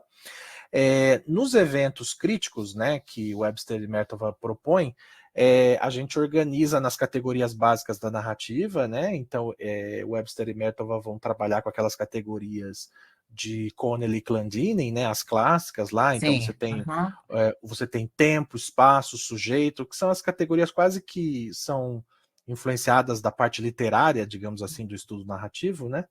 Mas na perspectiva de eventos críticos, que é que eles trabalham, né, na pesquisa narrativa, é a gente observar que nos relatos a gente tenta saltar, digamos assim, na análise qualitativa, os eventos que são permeados primeiro pela dimensão emocional, mas também que são os eventos, digamos assim, catalisadores, que é aqueles que pegam o protagonismo do relato, né?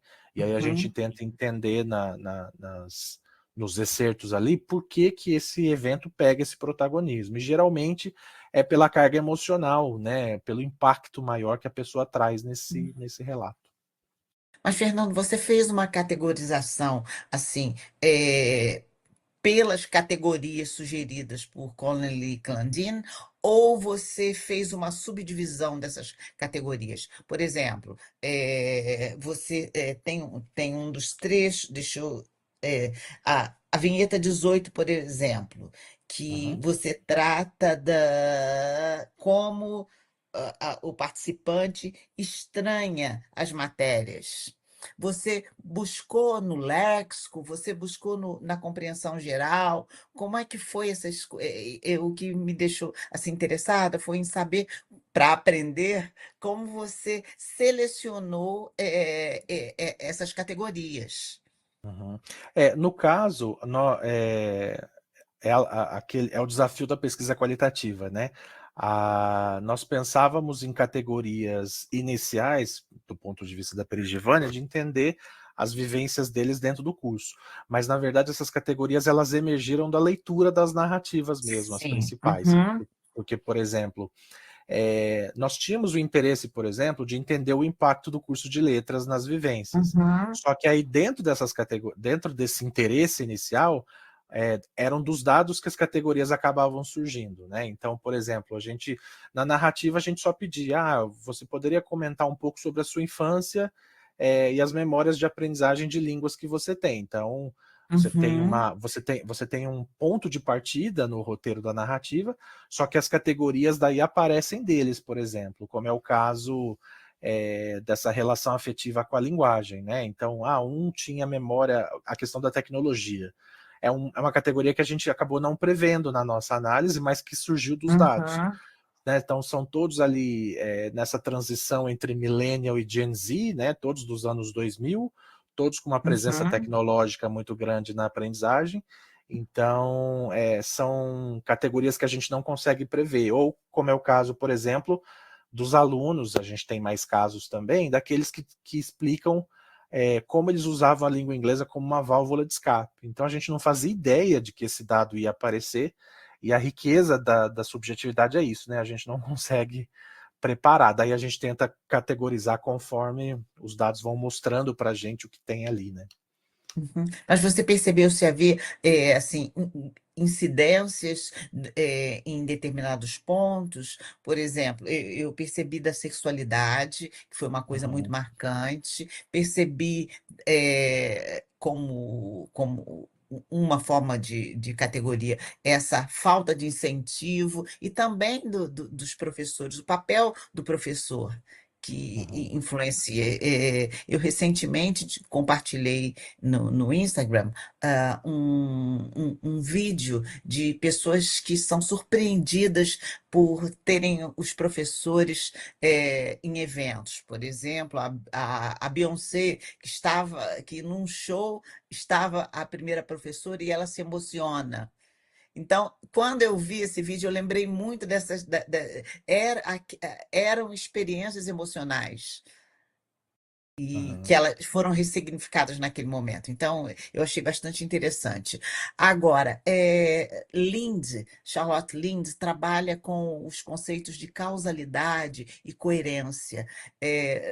Você acha interessante que haja algum trabalho para ver coerência e causalidade nessas narrativas?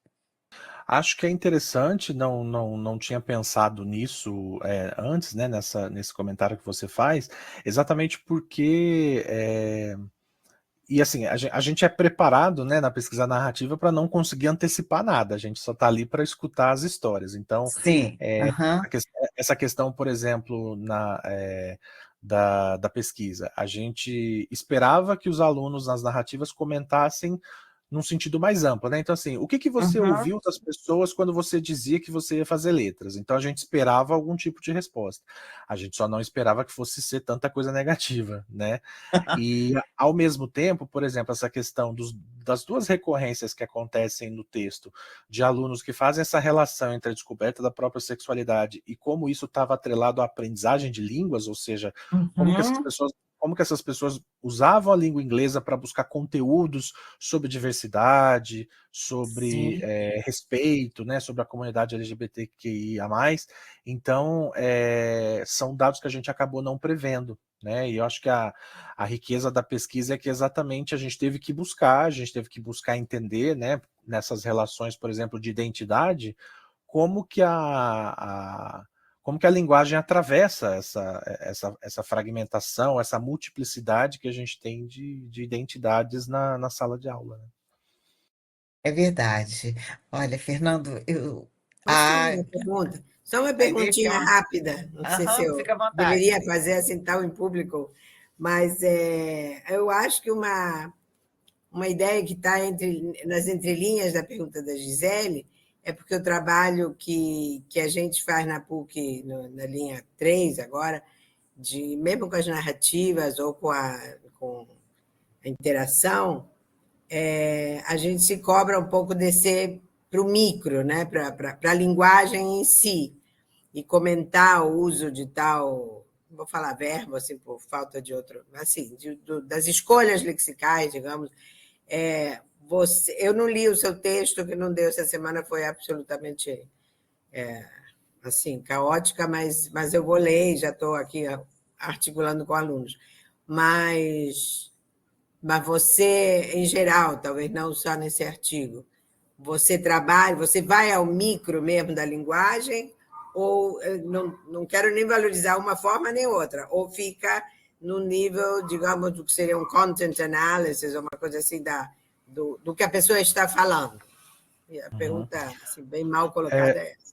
Desculpa. Na verdade, acaba sendo uma transição. Dos primeiros trabalhos, a gente ficou muito mais concentrado na análise de conteúdo mesmo, das narrativas, e agora, mais recentemente, inclusive esse texto que eu citei que vai sair, a gente está observando e trazendo mais essas questões discursivas, né? Porque daí agora nos preocupa também, olhando, por exemplo, né? Quando a gente quer olhar agora a segunda fase, ou a fase final da pesquisa, que é o impacto do primeiro semestre de letras, e mais especificamente a disciplina de linguística aplicada, é porque essa disciplina ela vai introduzir conceitos teóricos para os alunos, e aí a gente vai trabalhar com dois conceitos do Vygotsky, né, que ele vai fazer uma releitura da obra do Piaget, que são os conceitos cotidianos e os conceitos científicos, né? Então, quando o Vygotsky faz essa releitura do Piaget, por exemplo, né, dos conceitos espontâneos e não espontâneos, o Vygotsky vai propor que o nosso pensamento conceitual, que é a nossa capacidade de operar com linguagem a partir de palavras, né, que cristalizam, entre aspas, esse significado e esse sentido na realização, é interessante a gente entender, por exemplo, os conceitos quando eles são espontâneos, que são aqueles que são formados no cotidiano, na nossa experiência, na nossa vivência, e os conceitos científicos, que são aqueles mais abstratos, que advêm da ciência, da pedagogia e do ensino, né?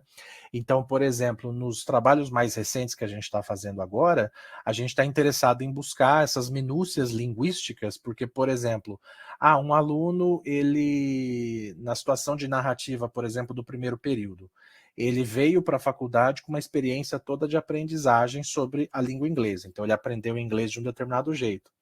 Mas no primeiro período, por exemplo, em linguística aplicada, ele vai ser confrontado com o conceito de inglês como língua franca, ou ele vai ser confrontado com o conceito de falante nativo, ou sobre o conceito de identidade. Então, agora, a gente está interessado nessas questões que você colocou, exatamente de pensar como essas escolhas lexicais passam a importar bastante os relatos, porque os alunos vão negociar esses novos conceitos, eles vão... É como se eles fizessem uma... assim, aqui a gente pode pensar em várias teorias, né? Tanto numa lógica dialógica, né? Vamos pensar, por exemplo, bakhtiniana, em que você vai trazer textos de contexto em diálogo, né? Que você vai fazer essas referências, ou até numa lógica de intextualização, né? Que você vai trazer de um contexto para o outro e essa palavra vai adquirir uma nova construção contextual ali, né? Então, acaba sendo um interesse nosso, né? Esse projeto ele acaba agora no meio de 2025, né? A gente vai de 2021 a 2025, e aí agora esse ano eu começo a segunda fase do projeto, em que eu vou ampliar, digamos assim, as vivências, né? Então a gente vai olhar para vivências num contexto mais amplo, não só da formação do curso de letras, mas as vivências nesse sentido mais complexo, traumático, né? Para abordar essas questões emocionais, mas eu acho que é um ponto muito importante, porque é a nossa contribuição da linguística aplicada para um conceito que vem da psicologia, né? Então, acho muito pertinente essa colocação. Muito obrigada. Obrigada, Fernando. Olha, há uma pergunta do Rodrigo. Rodrigo, Rodrigo? Bom dia a todos. Professor Fernando, eu coloquei aqui no chat, mas eu vou falar aqui pessoalmente, né, que estou fazendo uma pesquisa com a minha orientadora, a professora Gisele, e a pergunta que eu faço é sobre uma questão do que conselho você poderia, né, dar a nós pesquisadores, início de carreira, para quem quer fazer pesquisa envolvendo narrativas, afetos e memórias na área de linguística aplicada. Olha, dependendo do tema que você quer pesquisar, eu acho que a primeira dica, que foi uma das mais valiosas que me deram, é a gente sempre começar com as perguntas mais simples, né, nas narrativas. As histórias que a gente quer ouvir de alguém, a gente, quando vai elaborar um roteiro de entrevistas ou um roteiro de narrativas, a gente pensa, às vezes, em 100 perguntas para a pessoa falar tudo, né? Aqui, eu estava até lembrando do exemplo, acho que foi a Letícia, né, que comentou que está trabalhando com narrativas visuais. Eu acho que uma coisa que está muito rica agora na pesquisa narrativa é a gente está expandindo o foco das nossas fontes narrativas, então a gente está tendo um retorno muito grande das narrativas orais, né? Então ouvir as pessoas contando histórias e não mais pedindo só para elas escreverem, o que tem o seu valor e o seu potencial também. Mas as narrativas visuais, eu acho que é um tema interessante, né? Eu vi que a Letícia comentou da pesquisa dela. Então, acho que para quem tem interesse em começar a desenvolver pesquisa narrativa, acho que a primeira grande questão é você tem que ser movido pela curiosidade de ouvir boas histórias, né? O grande segredo é a gente estar disposto a ouvir essas histórias. Em termos de linguística aplicada, eu acho que hoje, principalmente a linguística aplicada brasileira, a gente tem um referencial teórico muito bom sobre pesquisa narrativa, né? Então tem brasileiros que desenvolvem textos e metodologias de pesquisa muito interessante. Acho que a pesquisa brasileira, a linguística aplicada, por exemplo, dos anos 90, em que a gente falava mais de triangulação de dados de várias fontes, ela, né, hoje em dia a gente vê, por exemplo, que os instrumentos clássicos, uma aplicação de questionários e outras coisas, elas se expandiram para esses cenários, né? A gente tem uma expansão das pesquisas etnográficas, autoetnográficas, né? Esse olhar qualitativo e muito cuidadoso para essas minúcias da interação humana, né? Então, eu acho que tentando responder a sua pergunta, né? Então, o primeiro conselho é esse. A primeira, para quem quer pesquisar narrativas e afetos, é você se mover por uma curiosidade de escuta, né? E na questão dos afetos, eu acho que é muito interessante você se mover pela complexidade do que são os afetos, na verdade. Eu estava pensando aqui no que a Gisele estava falando agora há pouco, dessa divisão dos autores, né, em olhar para um lado só cognitivo, um lado só cultural. É importante a gente ter esse cuidado de observar, porque quando os participantes fazem os relatos para a gente das suas relações com a emoção, por exemplo, é possível que a gente faça pesquisas que incorporem essas várias perspectivas, porque as emoções, elas têm registros físicos, né, no ser humano. Então, como que o seu organismo responde à ansiedade, né, para além dos relatos? Se você está numa situação de entrevista, por exemplo, com uma pessoa que está relatando sobre a sua ansiedade de aprendizagem de línguas, o corpo dela também reage a essa ansiedade com suor, com tremor, né? E aí a gente entra nas questões éticas de pesquisa, que é uma sensibilidade grande que tem que ter quando se fala de emoções. Quando a gente está elaborando lá o nosso termo de consentimento, né, a gente tem que ter aquele cuidado. O participante tem o direito de encerrar a participação, ele tem o direito de não abordar temáticas que ele não se sinta confortável, né? E aí esse é um desafio, né, que eu acho que todo mundo que trabalha com emoção deve ter, porque quando você trata de temas sensíveis, é um território que você tem que construir nessa relação de interação, né? Até que ponto a pessoa está confortável em querer conversar com você sobre um determinado tema, ou até que ponto, por exemplo, não que isso não seja uma coisa que não se falava antes, mas agora se convencionou muito a falar da ideia dos gatilhos, né? Gatilhos emocionais. Isso é uma temática que tem aparecido em algumas pesquisas de emoção e que a gente, às vezes, não tem dado a devida atenção no sentido de quais os desafios éticos de quem vai pesquisar a emoção, em termos de quais reações eu provoco numa pessoa quando eu peço para ela falar sobre um determinado assunto. Né? Ou seja, novas emoções que surgem quando eu falo de outras emoções, né? Então acho que isso é uma temática muito interessante. Muito obrigado, professor. Justamente a minha pesquisa é sobre a narrativa autoetnográfica, né? Eu abordo justamente... Isso é muito legal, né? A autoetnografia vai te trazer esse contato e essa subjetividade sua que outras áreas têm mais dificuldade, né, de lidar, mas na linguística aplicada a gente tem visto muitas pesquisas em primeira pessoa, né? Isso tem trazido um resgate antropológico muito legal para a nossa área também. Muito obrigado. Obrigada, Rodrigo. Obrigado, Fernando. Agora, Mabel está com a mão levantada. Mabel, pode formular sua pergunta. Mabel? Ela levantou a mão, mas não apareceu. Mabel, você Oi, está aí? sim, eu tô aqui. Gisele, toda hora tá caindo essa titica aqui, tá caindo a internet toda hora. Me perdoa, professor Fernando. Me perdoa. Bom, desculpa. Está sendo gravado, perdão. Bom, professor Fernando, olha só. No início da sua apresentação, o senhor estava falando, né, sobre o conceito de Perizivani, né, falando sobre vivência, falando sobre desenvolvimento humano, né, do sujeito como meio social, né? E isso me trouxe à memória Maturana, né? Maturana também fala sobre isso, né? O neurobiólogo, ele fala sobre desenvolvimento também com meio. Só que, professor Fernando, a minha pergunta é o seguinte: você falou, dentro desse conceito de Perizivani, de vivência, o senhor falou informação humana, injustiça social, né? E eu gostaria de entender um pouquinho mais sobre esse aspecto da justiça social, se você pudesse falar um pouquinho mais sobre isso, dentro desse conceito de Perizivani. Eu não sei se é bem essa pergunta, mas se você puder, é sobre isso. Uhum.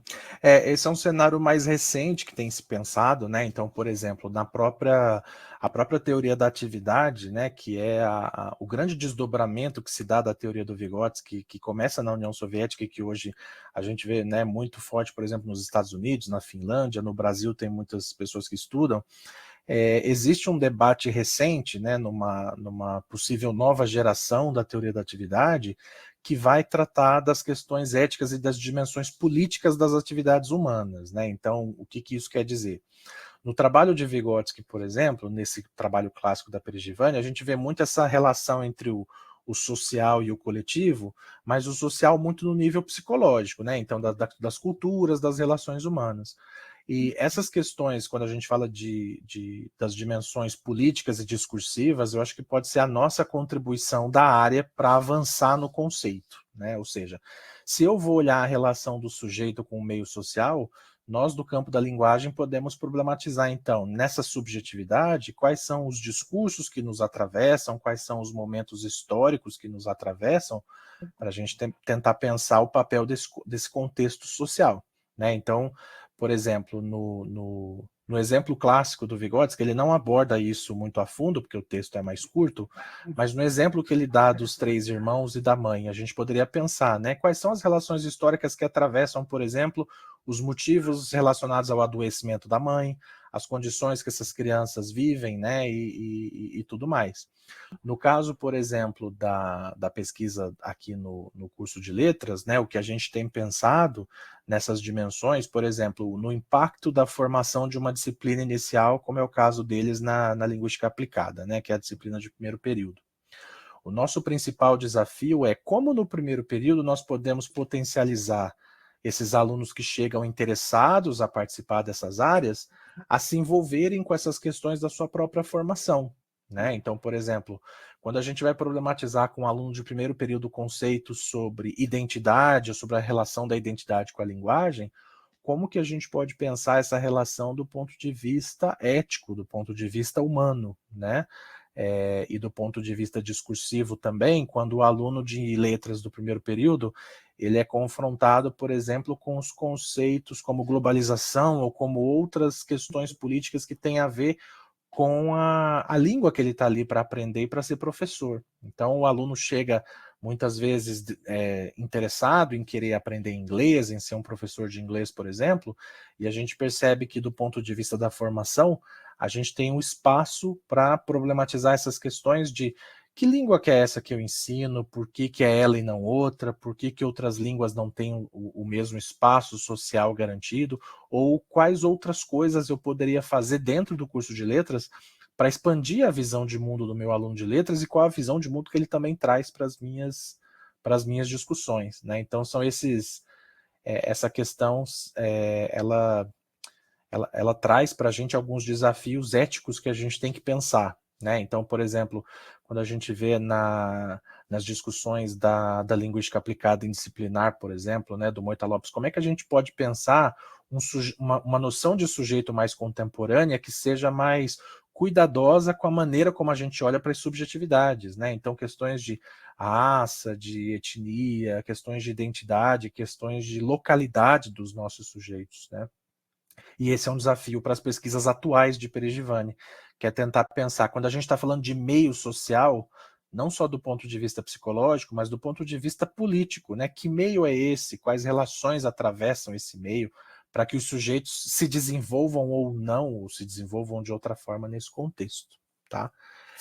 Aí só sobre a questão do Maturana mesmo, eu não sou muito familiarizado com a obra, então não sei, né, em termos de aproximação dos teóricos, mas o Vygotsky em si, né, ele é baseado ali no materialismo histórico dialético, né, ele faz uma crítica às obras, e ele era um leitor muito ávido do Piaget, né, então no materialismo histórico ele vai se pautar pela dialética para pensar uma metodologia para os estudos dele, né. Mas acho que é muito, muito interessante essa colocação que você traz. Muito obrigada, professor. Muito obrigada, esclareceu bastante. Obrigado. Obrigada, Mabel.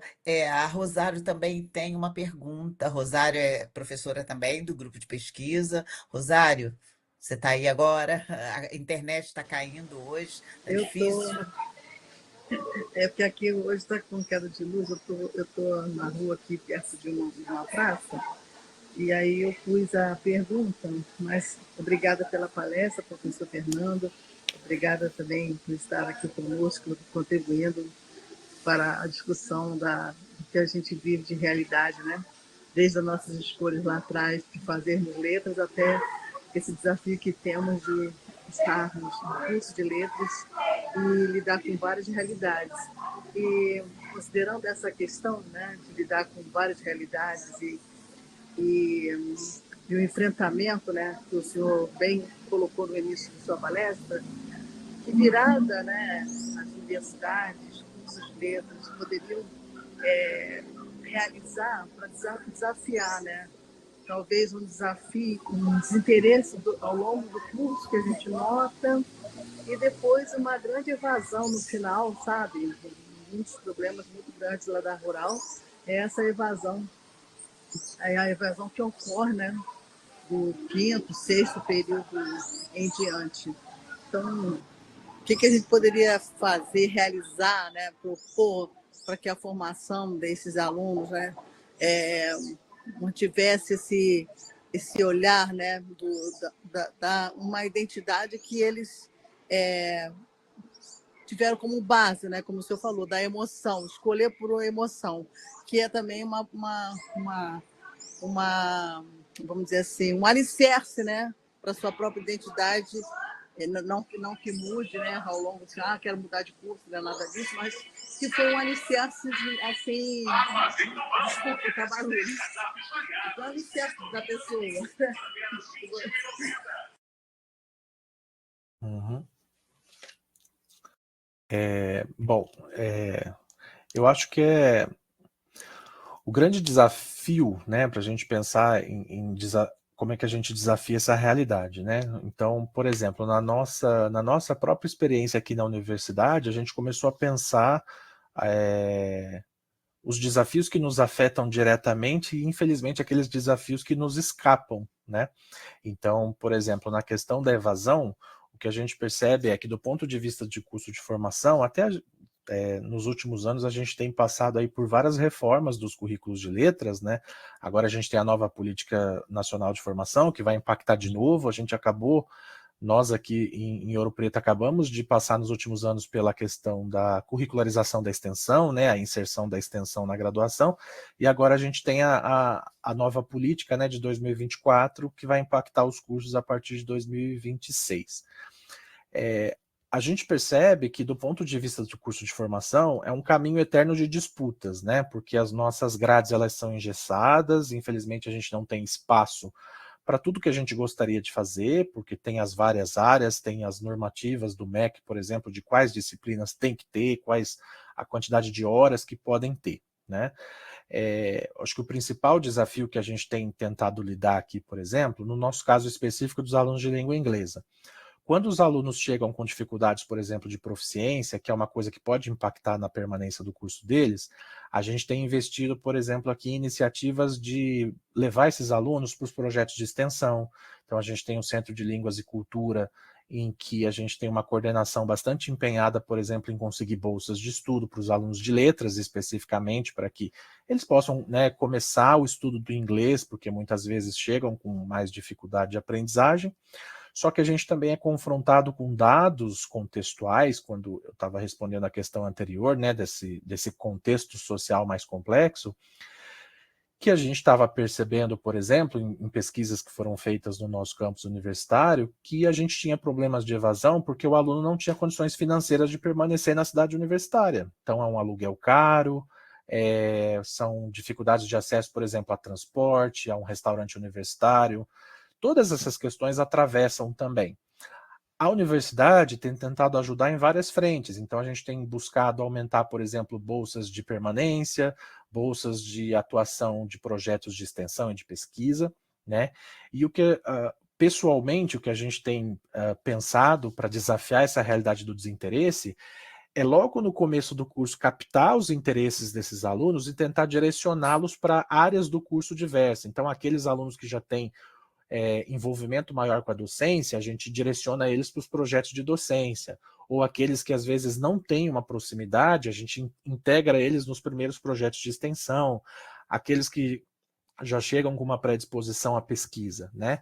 Eu acho que o engajamento com o curso de letras é uma coisa que tem dado um resultado interessante, ou seja, a gente tenta integrar esses gostos pessoais dos alunos nesse sentido. Então, eu não trago isso na análise de dados, por exemplo, mas a primeira participante, que é a Cacau, né, que é da tradução, ela é uma aluna que desde o começo do curso, ela entrou para projetos de extensão e ela foi parar na empresa júnior da universidade para atuar como tradutora.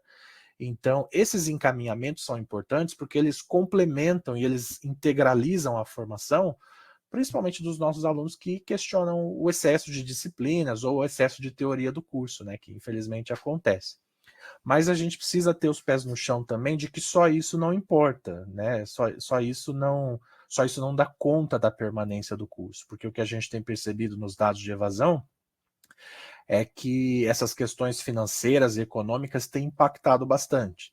Existem também os dados das pessoas que chegam no curso, não se identificam ou querem trocar de área, ou porque já vieram não sendo a sua primeira opção de curso, isso é uma realidade, isso pode acontecer, mas a gente tem tentado lidar com essas questões, e o que a gente percebe é que tem fatores que escapam ao nosso alcance, né?